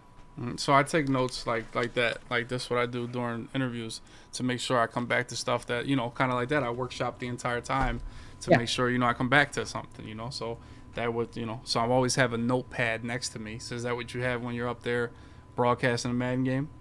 Mm-hmm. Yeah, I mean, I'll have paper and whatnot. It just whatever we have. Like they'll give us some years it's note cards, some years it's just a notebook. In COVID times, there's always like I have two screens on my computer, so I'll have a Word document pulled up. But yeah, it's the tough part. I think Scott hit the nail on the head. Calling Madden esports is the most brutal job on the planet, but I miss it. Like, yeah, it's tough. Like, it is tough because as commentators, we don't have a lot of time to explain stuff, to talk about stuff. We don't have replays to break up the monotony. It moves fast. Mm-hmm. And that's what makes it the hardest part is that, like, I remember the first half of Henry Dez, we got to halftime, and I looked at Ty, and I went, like, was that quick? And we looked at our clock, and it was like it was a 12-minute first half. It was like, I felt like we were sprinting through that. Mm-hmm. And that's what makes it tough. For sure. Absolutely. Now, I'll tell you this. Now, you say you got these monitors and stuff. Are you a big Twitch guy? Are you on Twitch a lot, whether it be Fall Guys or Madden or anything like that? What do you do? You're not into Twitch at all? No. Not. I mean, so it's stuff I'm working on some stuff. The answer is like I've found myself.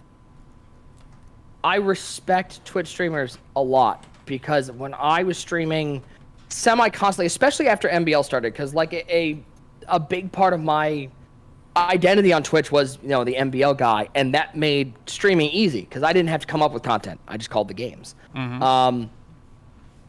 Once that ended and I had to find my own content, I realized that like I don't do great myself just with a camera. Like if I had it's fine when I have a chat filled with 400 people and I can respond to them, but like when it was just me streaming and I was rebuilding like sort of people getting to know me as a streamer and there were 4 people in there, like that was tough.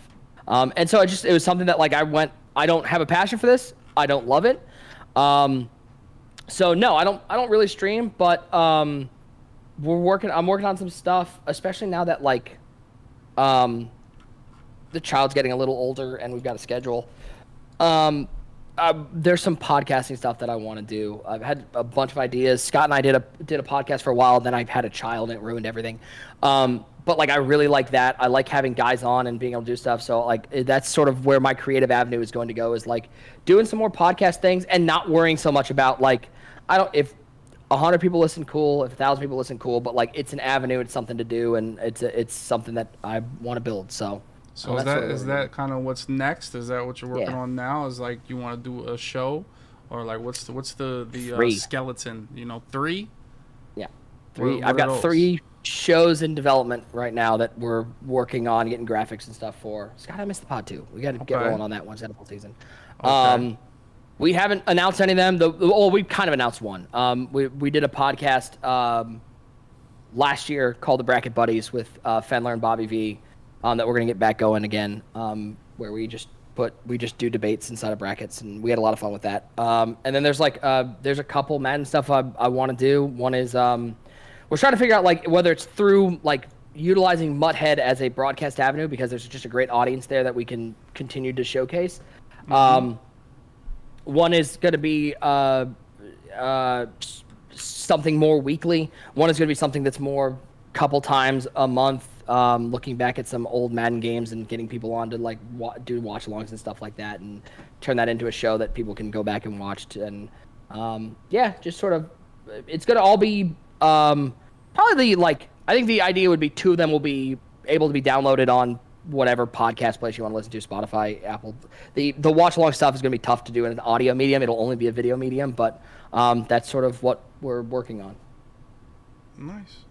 So What's the summer like? Are we just off, or like what's the schedule looking like for you? Summer's off. It is a rare moment where there's not a lot to do, especially like doing stuff with Mudhead. Like there's just not a lot of content, which is nice. Like you get a little break there. We'll take a break. Friday Night Football usually takes about 4 to 6 weeks off. So our summers are basically going back home. We'll pile in the car and right my Arizona out here. Everybody gets out of school before Memorial Day, because it's so hot in the summer. They get people out early. So we'll get in the car and we'll go back to the Midwest and spend some time at the in-laws and at my dad's and just sort of enjoy a couple weeks where we have people to spend time with the child and watch her and get to know her. As at that point she'll be pushing over 6 months at that point. So yeah, that's what we do. There you go. Arizona, man. That's tough. All right, so say the place is burning down. You can only take one of the helmets behind you with you. It's a fire. You can only pick up one helmet. Which helmet do you choose? The people want to know, which one do you choose? House is burning down. Which one do you take with you? Which helmet do I grab? Should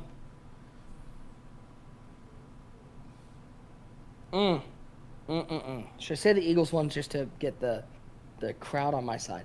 Probably the one I grab. I think this one's cool. It's probably this one.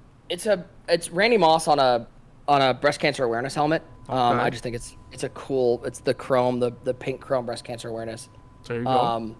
So either that one or I got Herbert on the black Eclipse with the custom visor. That's cool, but that's probably the Randy Moss. There you go. See, you gotta make. I think about that all the time. It's a fire. Do I grab the sun or my drawings? One or the other. You know, he can make it out. He can run. You know, he'll be all right. Yeah, I have to grab the child. I'm thinking my wife grabs the child. I'll grab the helmet. Okay. Yeah, there you go. You just gotta have a plan for attack right there. You really do. So what's the Browns' record this year?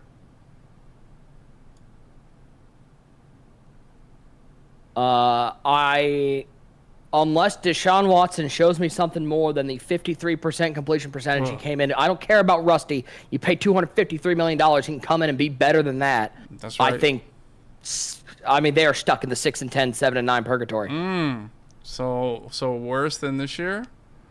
I don't know what they were this year. Similar. They were 7-9 this year. The same damn team, pretty much. The same. Unless team. Kevin Stefanski realizes that Nick Chubb is a running back and he should probably turn around and hand him the damn ball 25 times. I don't like. Nick Chubb finished like the last 6 games of the year. He averaged 13 carries a game. What are you doing? Give him the ball. Well, here's your problem. Nick Chubb is an I formation backfield under center running back. He's not a shotgun guy. And what's Deshaun Watson? He's not an under center guy. He's a shotgun quarterback. So you kind of have your best player, Nick Chubb, is kind of contradicts your $250 million player that you just signed, Deshaun Watson. So it's tough. That's why I think Nick Chubb is the best at just running the ball. Like Nick Chubb, he's kind of like Henry, where if you're in the I form or you're in the single back wing, they're going to be the best runners of the football. But it does that transition well to the shotgun game that you paid to get this quarterback with? You know, is he that guy? And that's why the signing didn't make sense. It was like, because again, remember Stefanski came from Minnesota, where they ran 2 tight end, 2 wide sets with Dalvin Cook all day long. They ran single back formation. Kirk Cousins hand the ball off to Dalvin Cook, set up the play action, and Kirk Cousins does Kirk Cousins things. That's why the Watson thing didn't make sense. Watson was good in Houston. He had DeAndre Hopkins out there. He was a dynamic athlete from the shotgun that moved around a lot and found great wide receivers. The Browns have good wide receivers. I would not say great. Amari Cooper I like, but Amari Cooper is not DeAndre Hopkins. Their number 2 is DPJ. Let's all settle down on how good this wide. Like, he doesn't have the weapons that he should have to be successful. And then you move into, like, and that's why I didn't like the move. That's why I would have rather spent less money on a game manager on a, when Jimmy G was available or whatever. I'd rather have that sort of guy who's going to turn around and hand the ball off to your workhorse back and let him set everything up than splash for a big quarterback when you haven't really built the offense that much around him. It doesn't make sense. No, we'll see. We'll see. I mean, I'm a big Amari Cooper guy. Kind of because the Cowboys traded him. I like to laugh at the Cowboys for that, so that's one of my big so I'm Amari Cooper. I think he's good enough. The other guys are kind of trash. Our boy Njoku, he's been balling though. That dude's kind of, he's kind of solid. He definitely sold Watson down the end of the season a couple times though. Yeah, he gets the case of the stone hands every once in a while. Yeah, I mean that happens, But we'll see. I will be at multiple games. I will tell you, more than half of the games I went to, I fell asleep at halftime, sitting in the club seats there. Because a lot of drinking, a lot of eating, and it's the Browns. I really don't give a shit, so I would tend to fall asleep. Oftentimes, I would then leave at halftime and go home because I live here now, so I can just go to hell home, right? That. Like, I'm watching the Browns play the damn Jets in week 2 or whatever the game they folded. I started to bring that one up. Yeah, I was there. So I was there for that one. I was watching that game and I left at halftime. I'm like, am I really sitting here tired as hell, drunk as hell, sitting here watching Joe Flacco versus Jacoby Brissett? Am I really dialed into this game? Before I knew it, I'm driving home. And I'm home, So that's kind of how my Browns viewing. I'm kind of there for the party pregame, not necessarily the actual game. So, but I'll be there. So hopefully they get a run. They put a little run in them. The division is not. I mean, the Bengals are kind of cracked, but I think they can make some things. The Ravens happen. are gonna stink. I will tell you, the Browns do seem to beat the Bengals though. They do. That's their for some reason. Yes, I don't know how, but they do. They're 4-1. I mean, one team they can beat. They can beat Burrow. They can get that done. Good for them. I mean, good for them. I think the Ravens are going to stink. They are without Lamar. I don't care if you're starting Tyler Huntley or whoever. They're not going to be that good. And then the Steelers are. Kenny Pickett actually started to play pretty well at the end of last year. Like I was like, wow, Kenny Pickett sucks. And then like by the end of the year, I'm like, okay, he's not the worst. I wouldn't say he's good, but he's not the worst. No, they still got Najee. He's trash. The Steelers fans are trash. I was trying to be nice. So I knew somebody was going to come in the chat and be like, Kenny Pickett actually was the third most efficient rookie quarterback. All right, shut up. They're the worst. The Steelers fans are the worst. As a Columbus guy, Steelers fans are all over Columbus there. They take it over. I mute Deliverance at the beginning of every football season.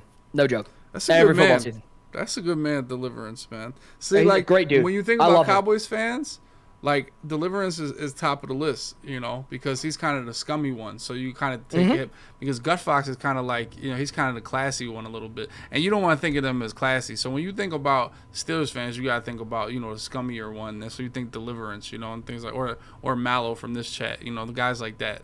The Fox, he's a stand-up Steelers fan, So we'll see how they do. I definitely Deliverance. I will always have a soft spot for Deliverance. I love Mr. Pinter. Because he was really good to us when we were starting out in the NBL. We started doing comp tournaments, and he was really cool to us. So I love him. But every football, and he knows it. I tell him every season. I go, well, muting you. Happy September. I will not be hearing from you until February. Have a wonderful year. Now, you said you're a big gambler. You're a big fantasy guy. What's that looking like? Are you? Yeah. So in other words, you then dabble into every sport because a good gambler doesn't just do one sport. Do you find yourself betting on like Korean table tennis and things like that? No. What's your degenerate level of 1 to 10? Like, what's your level of degeneracy? I would say before having a child, it was an 8. Since I've had the child, it's toned down. I'm probably a 5 or a 6 at this point. Like I definitely have those weeks where I'm like, I'd like to be placing some bets, but I need some money for the child, and I don't want to do that. But you put me in Vegas, I'm a straight degenerate. DFS, I'm an NFL DFS guy. I don't play NBA or any of that. NBA, I'll play props and stuff like that. But I'm definitely a NFL degenerate all the entire way through. And March Madness comes up. Usually, I'm in Vegas for March Madness. This is the first year I won't be there in a couple of years. You're like 3 hours away, dude. Right? Yeah, it's such an easy call. Legit, I still might go up because I know Rico's gonna be there. Don't do it, Rico, dude. No. Dog, I'm calling you too many off. times. No. Tell you many got times. dead. You got dead. That's not gonna end well for anybody. No.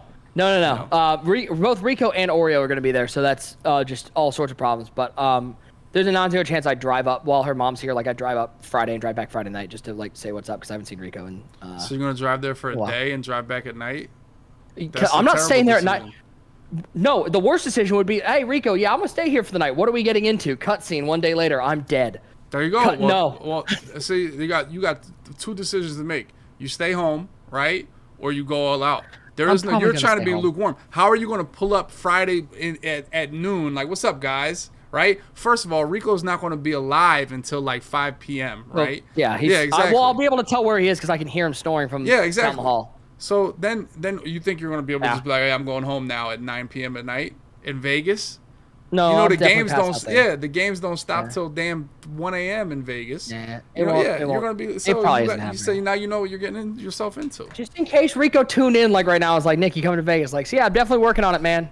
Yeah, there you go. I probably be I've been telling him the same thing for 5 years. See, you know, I'm glad you're there to kind of take my spot. It seems like Oreo might have took my spot, so that's a good thing. Oh. You know. Orbs is just as bad. It's bad. Orbs when Jaybird's there, like it's all bad. It's all bad. This Don't have people in. this is nasty situation. Nasty You got business, yourself yeah. mixed in. Yeah, you know, see, then you start realizing. Then I look around, could I hang out with them, or I'm sitting here with a toddler, and before you know it, you're just toddler every day. You know, so I'm good with the one Madden meetup a year. We had it at the Eagles game this year for the championship. That's game. as fun as it gets. Yeah, for sure. Nobody wanted to go to the game though. I wound up going by myself. You know, it's tough to pull the guys in to go to the game, but you know. Fair. So That's fair. Who's winning the NBA MVP this year? Giannis. Jeez, why? Because he's the best player in the NBA, and it's not Jokic. No, it's either I think front runner right now is probably Tatum, but I think you're looking at Tatum, Embiid, Giannis as your 3. If Jokic gets up there, I'm gonna cry. Like I'm tired of watching him win. Yes, because he's a fat piece of shit. That's it. He's And soft. He's soft. He's a marshmallow. All he does is outlet passes and you know backdoor passes, and people think he's Kobe. You know. Yeah. Yeah, exactly. So you know. So you understand. Nobody really thinks Jokic is good. Yeah. I mean I think it's gonna be one of those 3. Who from those 3? I don't know right now. It depends on how they close out is the answer. It's not gonna be Kevin Durant because he hurt himself the first second he got to Phoenix, which was super cool. Yes, Welcome to the home. Oh, okay. Well, he's dead. Sorry. That's tough. But all right, who wants to be a millionaire? ScoMo made it to level. I forget where he made it.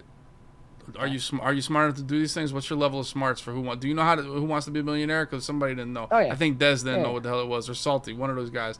Didn't know Ah, what the hell it damn was. young kids. Yeah, Like, they were. Regis Like, Philbin? Salty was like, "What is that?" You know, and then he proceeded to go get 2 correct answers and lose. That's what he proceeded to go to. So Yeah.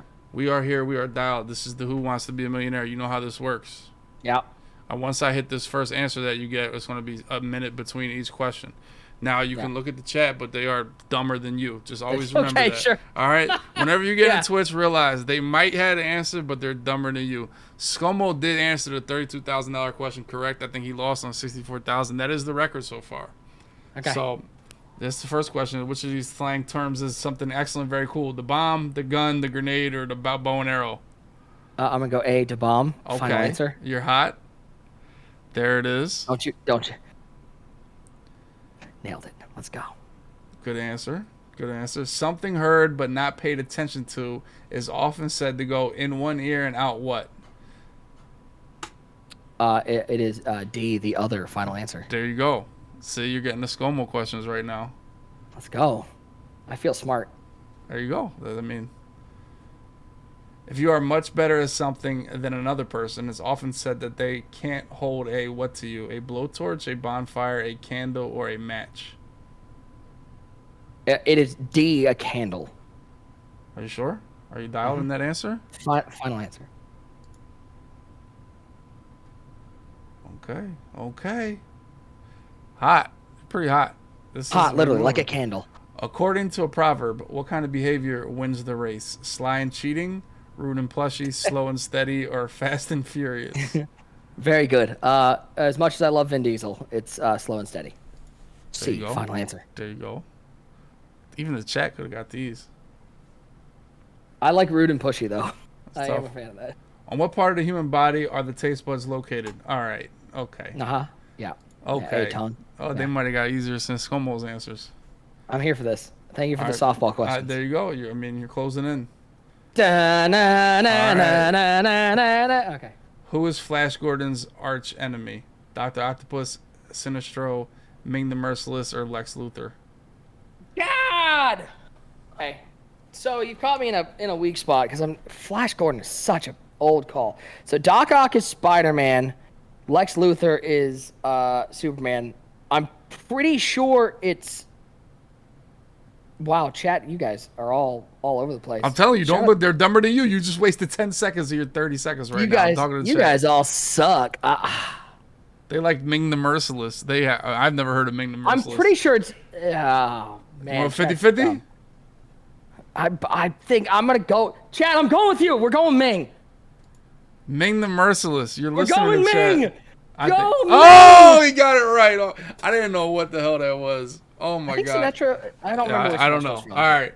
The Articles of Confederation was a precursor to what historical U.S. document? Emancipation Proclamation, the U.S. Constitution, the Mayflower Compact, or the Declaration of Independence? It's the U.S. Constitution. Final answer. Okay, you're locked in. Okay. You got bar. Okay. I didn't know that answer, boys. I didn't know that.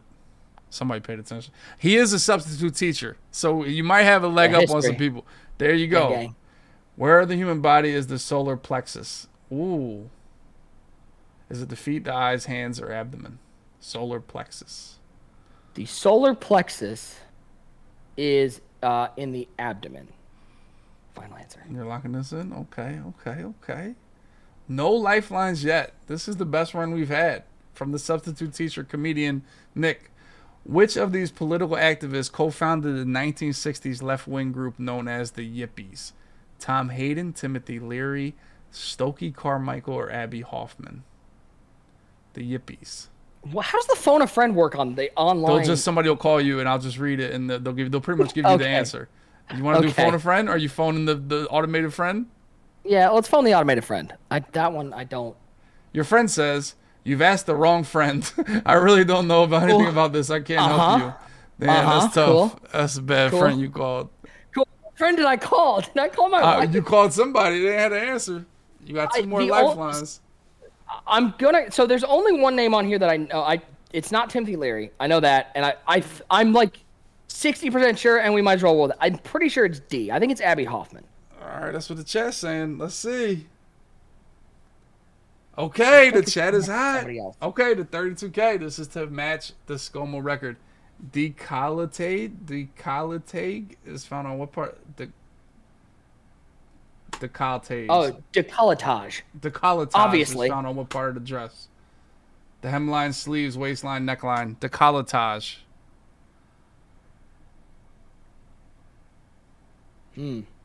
Boy, I really wish they had given like 3 that weren't completely like good. You Lord. could do the 50-50. You could ask the generated poll audience. Let's ask the generated poll and really hope that they are better not, than your friend. Yeah, my friend was They're going ass. D. I would like to point out that dude D. sucked. They're going D. A little bit over C though, but they're going D. Neckline, the college, it sound like collar a little bit. I don't know. Yeah, that was where I was leaning. So let's go with it. Let's go neckline. Chat is saying neckline.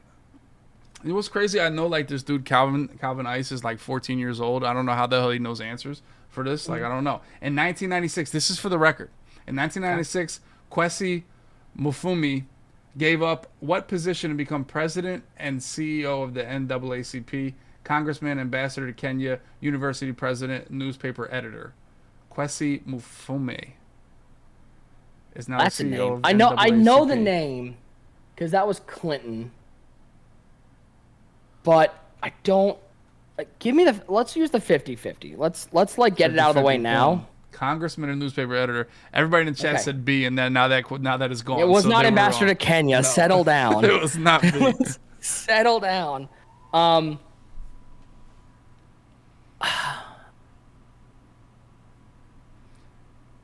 gonna go with.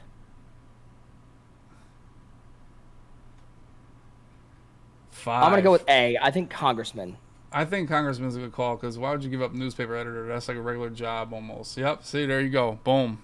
The record, 64,000 for Nick. He's 4 questions away from the Millie Rock. He's 4 questions from retiring this game and being the champion. Which of these is not one of the 3 super states in George Orwell's novel 1984? Africana, East Asia, Eurasia, Oceania.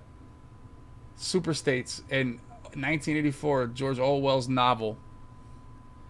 God, gotta throw back to high school. Read 1984. Huh? I have no idea, so good luck. I don't even know what this is.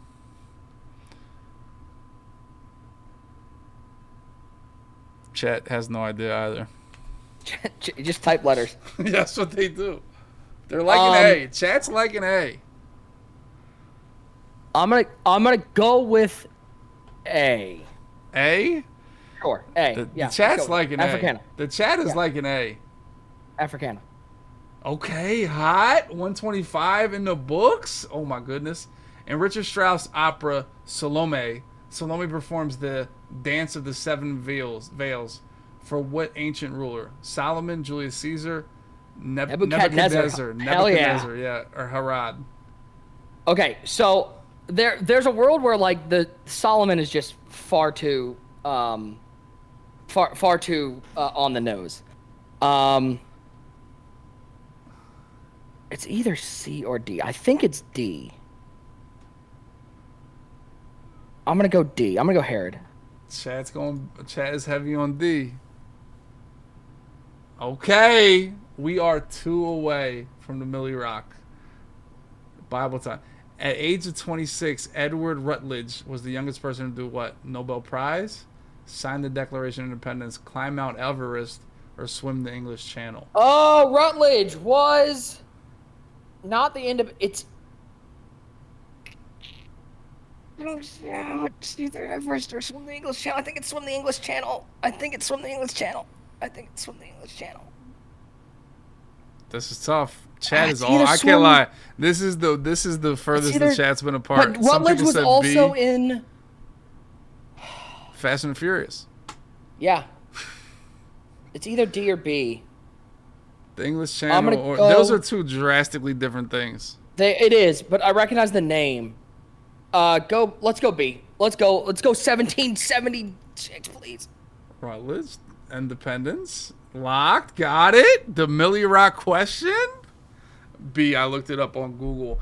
In 1942, the first controlled self-sustaining nuclear reaction occurred in what reactor under what Chicago site? Lincoln Park Zoo, Alder Planetarium, the Stagg Field, or Soldier Field? 1942, self-controlled, self-sustaining nuclear reaction occurred. Well, nothing's good on Soldier Field, so don't lie to me.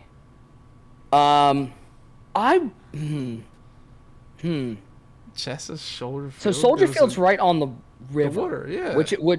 which would make sense because you need access to cold water. So, let's roll it. Let's rock and roll. Let's go Soldier Field. Did anything good happen at Soldier Field, chat? Let's go Soldier Field. Lock it in. For the Millie Rock. Oh, we failed the last question. Oh. It was worth a shot. Oh. It was on the water. It was on the water. It was worth a shot. We had a great run. Oh, a great run, chat. Oh, my gosh. Oh, that's tough. That's tough. It's a good run.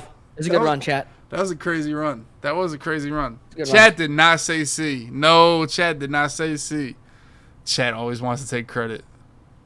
I saw everybody said D. Everybody. Calvin, Jab, Astronaut Kid, Conceited, Bill Dozer, I'm Snaggy. Who else said D? Midwest, You Feel Me said D. Come on, everybody said D. Now they saying C. You know what I'm saying? That's tough. Damn, Nick went out at the $1 million question. That was a good run. It's a good run. Was. I mean, you got to take a shot at the Millie, right? You got to take a shot at it. I mean, I don't know. Yeah, I think you definitely do. Because now you would have left with $32,000. That hurt, though. Because you just gave up $468,000. I mean, if there was actual money on the line, I'm walking away probably well before that. You're walking away right there? Are you walking away right there? Yeah, 100%. I don't think I'm walking away. You know why? That was a straight guess. Like, there was no shot that like I had any inkling of it. Like, at least the other ones, like, I was like, I'm kind of thinking about that. But no, there was no shot there. But you know what will happen if you walk away? For the rest of your life, you'll think about the chance you didn't take. Yeah, you'll think about that. Even if you lost the money, you would think about that less than if you didn't take that shot. That's just how my mind works. Like, I don't want to have any regret. If you send, you might have lost $480K. It's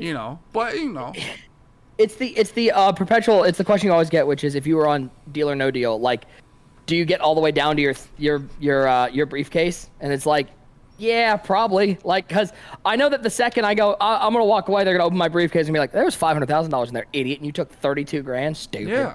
Yeah. The doubt of what could have been will always haunt you. rather than what I missed out on for the most part. The what could have been is the worst. Mm-hmm. Facts. Now, is there anything else you want to talk about that you got brewing or you got on your heart for these lunatics in the chat or the people? No, not really, man. All I gotta say, and like I mean this as as a fan, like what you've been able to do with bot wars and stuff like that, I think that stuff is so cool, and I hope it continues, and I hope you continue to see success with it, because I think it fills a need in the community. I think what you do with those shows and what you're able to do and continue to grow it, I think that stuff is so cool, and so I hope you know how much of a fan of it I am, and I love watching that each and every time. So just keep it up. I love that stuff. I'm trying, my man. I appreciate it, man. Yeah. So I'm trying to just get on the mic and steal some of the calls every once in a while. Hell yeah. One of the things about having the guys on the mic, you really don't have to do too much. You just kind of instigate them a little bit, get them going, and they. But I think. The bear. I honestly feel like I've been in the center of this Madden stuff for so long, and from the entertainment standpoint and the competitive standpoint, that I know what makes a good show. And for me, it's being able to follow those personalities. We've made personalities, not even made them, right? We've just brought them out. Earl is who he is, and Red Goose is who he is, and Vos and Bobby. Like, this is what I mean about Madden players all have their own personality. It's just about showcasing them and letting them be them. And then the chat will choose who they want to root for, or in Vos' case, who they want to laugh at and root against. And I think root against, right? 100%. I think the villain is just as important as a hero, or the villain is just as important as somebody to root for the most part. So for me, I just always think one of the toughest things is, like, the Madden is you're not always going to get the same person back there all the time. Like I talked about earlier with Dez and Henry, they're the best, right? But they could have a couple of bad games next year, and maybe you don't see those guys. It's one of the toughest things. Like, I think the world of Kiv, I think the world of Skimbo. I think they're two of the best players ever. And, this year's where Skimbo hasn't been there in how long? Or Kiv barely made it this year, and he finally made a run in the last couple within the last couple of years. He finally made some decent money runs this year, and these are players I think are unreal. So it's hard to get the same players back to build that kind of thing. That's why I've kind of gone to the limit, like, all right, we're going to get these same guys back to try to build a lore around them so people want to watch them and root for them or against them. And I think that's one of the keys in Madden, going forward. And as I say that, as I let you go, who are the best players you've watched that impressed you the most? Now, I mean, obviously in your tenure, Henry's kind of been the unprecedented, or it's really not an argument, but is there anybody else that you say, this guy's was really impressive and stands out, along that same line as Henry, or not? He can't really be up there, but is on that level or approaching it.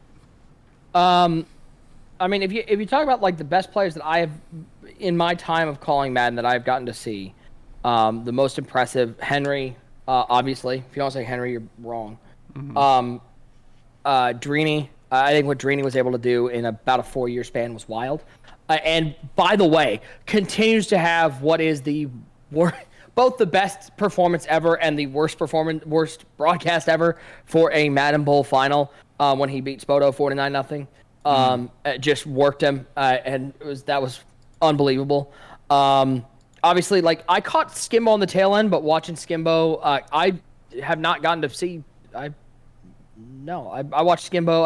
I haven't seen Skimbo win a belt. So Skim's always going to be on that list, though, as, like, look back. But, like, Henry and Drini, what they were able to do, I think was crazy. And there's just been, like, I think that's what's wild about where Madden is the last couple of years is there's just, I think, the depth of talent in the young players. There's just a lot, and I think we're going to see what some of these guys are made of. Dez could certainly go on that run. What Dez was able to do he's made 3 Final Fours in 3 tournaments, 2 finals, and 1 belts. Like, that's insane. Henry did not do that in his first couple tournaments, and Dez was able to do that.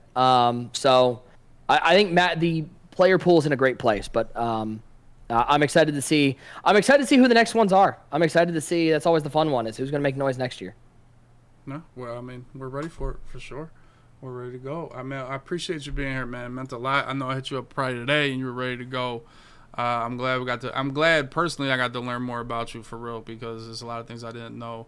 and you're a big part of what we watch. And you know, I know this is a small niche, Madden, competitive Madden, but what you've done is special, and we're glad to have you. And we definitely appreciate it from us, Madden Sweats. And hopefully you've converted some franchise nerds over into the competitive side. That's always the key. If you can convert one or two people, you just add to the pool, you add to the process. Yeah. So I really appreciate you, buddy. Appreciate you, man. This is a blast, man. All right, well, the chat told me I got to end with a OH. I-O, baby. My man, thank you, Nick. I appreciate it, buddy. There he is, Nick Mizesko, the Lord himself, checking in. There it is. GG's. One question away. Chat. One question away from the million. Was that a W or an L? I can't lie. I mean, I felt like if you would have hit my man Cap Casualty with the 5 gifted. Now, I was kind of worried if we hit the million, is that it for, are we done with Who Wants to Be a Millionaire? Are we done with that? Like, are we done? You know, like, I was like, damn, if he really beats the game, do we keep playing the game? The chat gotta be Googling. They gotta be. The chat came up with some crazy answers. You know, the chat came up with some crazy answers. Calvin Ridley's 14 years old telling me about the Declaration of Independence. Yeah, you could suck a fat one, Shirley. Like, what are we doing? Somewhere easy. Calvin Rutledge. What did he do? Chat's Googling. Oh, look at that. The Nuggets lose again. Oh, look out. Mr. MVP loses again. Oh. Let's see the box score. Box score. Here we go. Mr. MVP Jokic. The Joker, 28 points. 4 turnovers. 10 for 13. We got to get some more shots up if we're losing. If Jamal Murray's going 5 for 18, you got to carry the scoring load, buddy. Like, this is the thing. He'll go 10 for 13. Why the hell you ain't shoot more? You know, I need you to get 25 shots up if you're shooting 77%, right? Right? Like, why the hell you passing to Jamal Murray who's 5 for 18? You know? Like, you're Jokic. Go get a bucket. That's how I feel. As long as Jokic don't get it, I don't even care. I'm Team Giannis, too. I just don't see how a man that's averaging 34 points is center. I mean, that's a dub. Is what it is, man. So I got some decisions to make. Shout out to Nick. That was dope. Dope to talk to him and learn more. He's actually really on point with, you know, what's good with Madden and what could fix it and what could. Honestly, I thought all his ideas were really good. You know, like, I don't want to say I was surprised, but I was like enlightened and, you know, like, wow, okay, yeah, let's give Nick some more creative customization in the MCS, you know. That's how I feel. Van Fleet went off. Van Fleet is dog water. Van Fleet had 36, 8 for 12 from 3. Jesus. Yeah, Nick is the man. This is his job. He does a good job. We're glad to have him in the MCS. Hopefully he doesn't go commentate Fall Guys, which is actually lit. If you guys remember our Fall Guys reps in the summer last year, Fall Guys is actually insane. Does anybody remember those, our Fall Guys streams where Bobby V and our boy Vidosher, the champion of Fall Guys? I think if Nick would do one of those, like the hexagon at the end, oh my God. I think they need to make mandatory streams. I do, but it's a debate. You always want to feel like everybody can play, right? Like, everybody can play in MCS. You know, everybody can do this. You know, where at the end of the day, we're spending, you know, $3,000 on our team the first week of Madden, right? So not everybody can play in it, you know. So we just got to move. We got to take that to the next level. And like I said, man, you got to start treating this like, I don't want to say big business, but this is a big field. It's a professional field, competitive Madden. The more we treat it like a professional field, the more it will help it become more professional. Shout out to all the subs. I didn't really want to interview or interrupt the interview with all the subs, all the gifted. I appreciate you guys. Kane, 29 months. Nick himself, 37 months. Cap Casualty gave out 5 gifted. My man Colin, 38 months. Naughty Naw with 3 months. Vosky with 2 years. Let's go, man. CPA, 34. The Real Dirty Dan, 12 months. Nate Money, 29. The GT, my man GATV, 55 big ones. My Mikey with the get there. I saw Zan with a raid a lot earlier, too. The boys. Tippy with 43 months. Yeah, definitely more tournaments. The more, the better. Like I said, I watch Apex. I do. It kind of I watch Apex. I try to watch Call of Duty. I love watching like Call of Duty. Just 4-on-4. I love watching that too. It's like, how can I take some of this idea or this?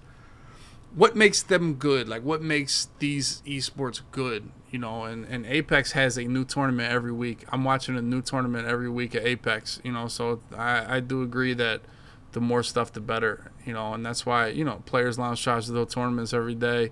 Slim Ghost throws tournaments all the time, so, just got to keep going with it, really. Yeah, Apex has a lot of stuff, but yeah, there needs to be more. That is tough that, like, he was right, like, the first tournament's the first month, or the first week, and then there's not a tournament till Thanksgiving. You got 3 months off, 2v2 Madden tournament.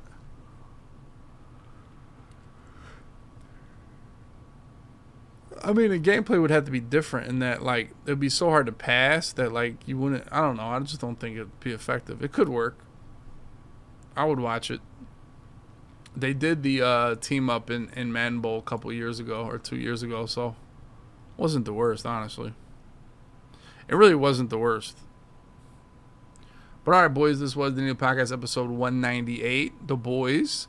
Shout out to Nick for joining. Like I said, I hit him up this morning, I want to say, or yesterday, like late minute, like, what's up, man? I saw him tweeting about all the work he's doing and stuff like that, and I thought he'd be a great guest. Is there anybody else you guys want to see on the Podski, learn more about them and their ideas and Madden, anything like that, man?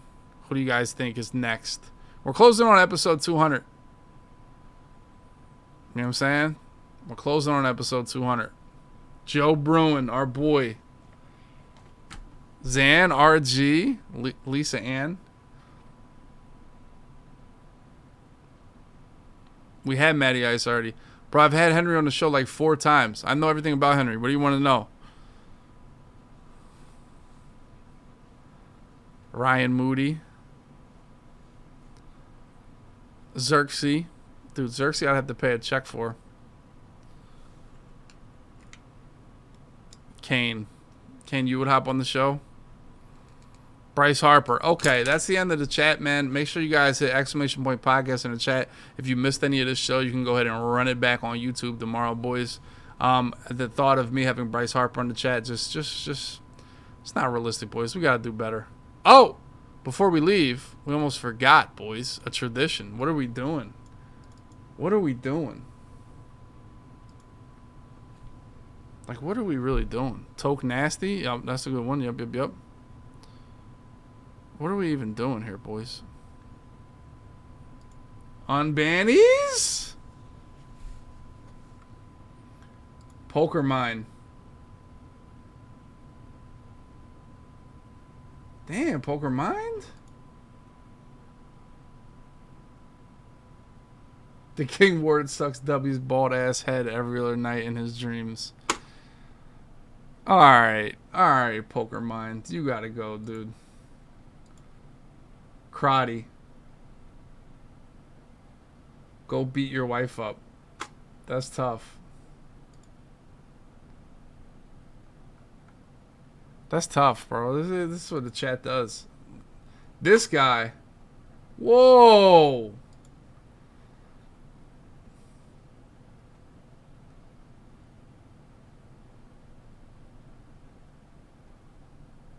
I'll use my Prime sub. Attack the Flats. This was Attack the Flats guy when I was down 21 points in a game. Attack the Flats.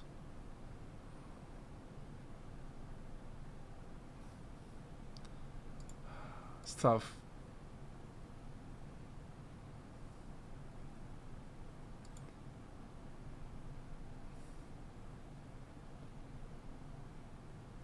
Blur shot 440, 466. Harden shot 448.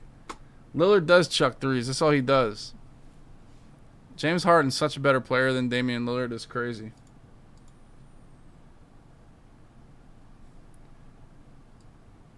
What would your name be if it wasn't Dub Dot?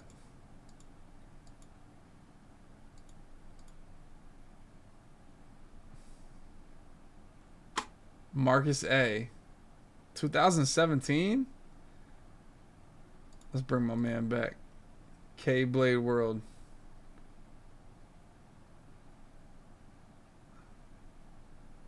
I was making a joke. It was months ago, February. I'll bring him back. There it is, boys. There it is. Love to see it. What would your name be if it wasn't Dub Dot? I mean, I wouldn't say to be begging to come back, but you know.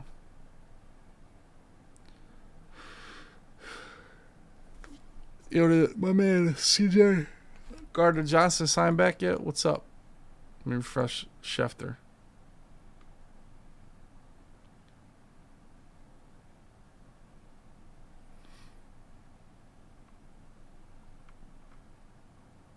The Eagles' offense is all the way back.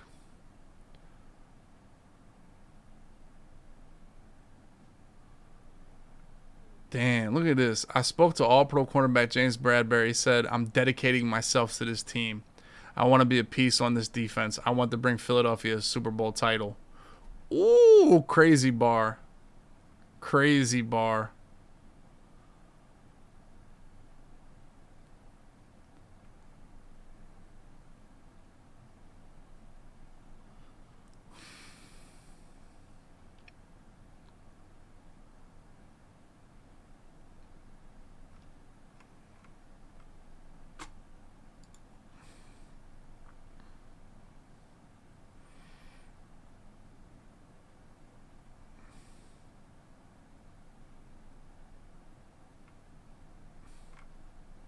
CJ's the man, dude.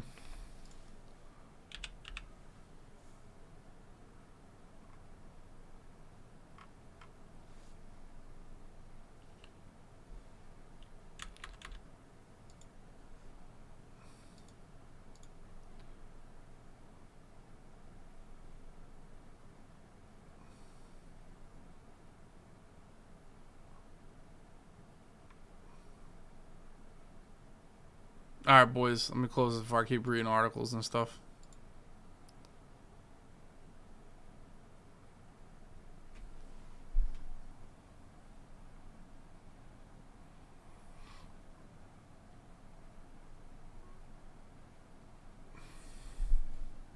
Slay be alright. He'll figure it out. Speaking of not alright, your MVP. Shout out to my Lakers. Let's go, man. Another dub for the Lake Show. Anthony Davis, 35 and 17. Look at Beasley, 7 threes. Russell with 17. My man Austin Reeves with 14. Let's go. Get Bron in the playoffs. We need to see it. The boys need to see it. All right, boys. But it was the Neatest Podcast, episode 198. We're 2 weeks away from the 200 show, boys.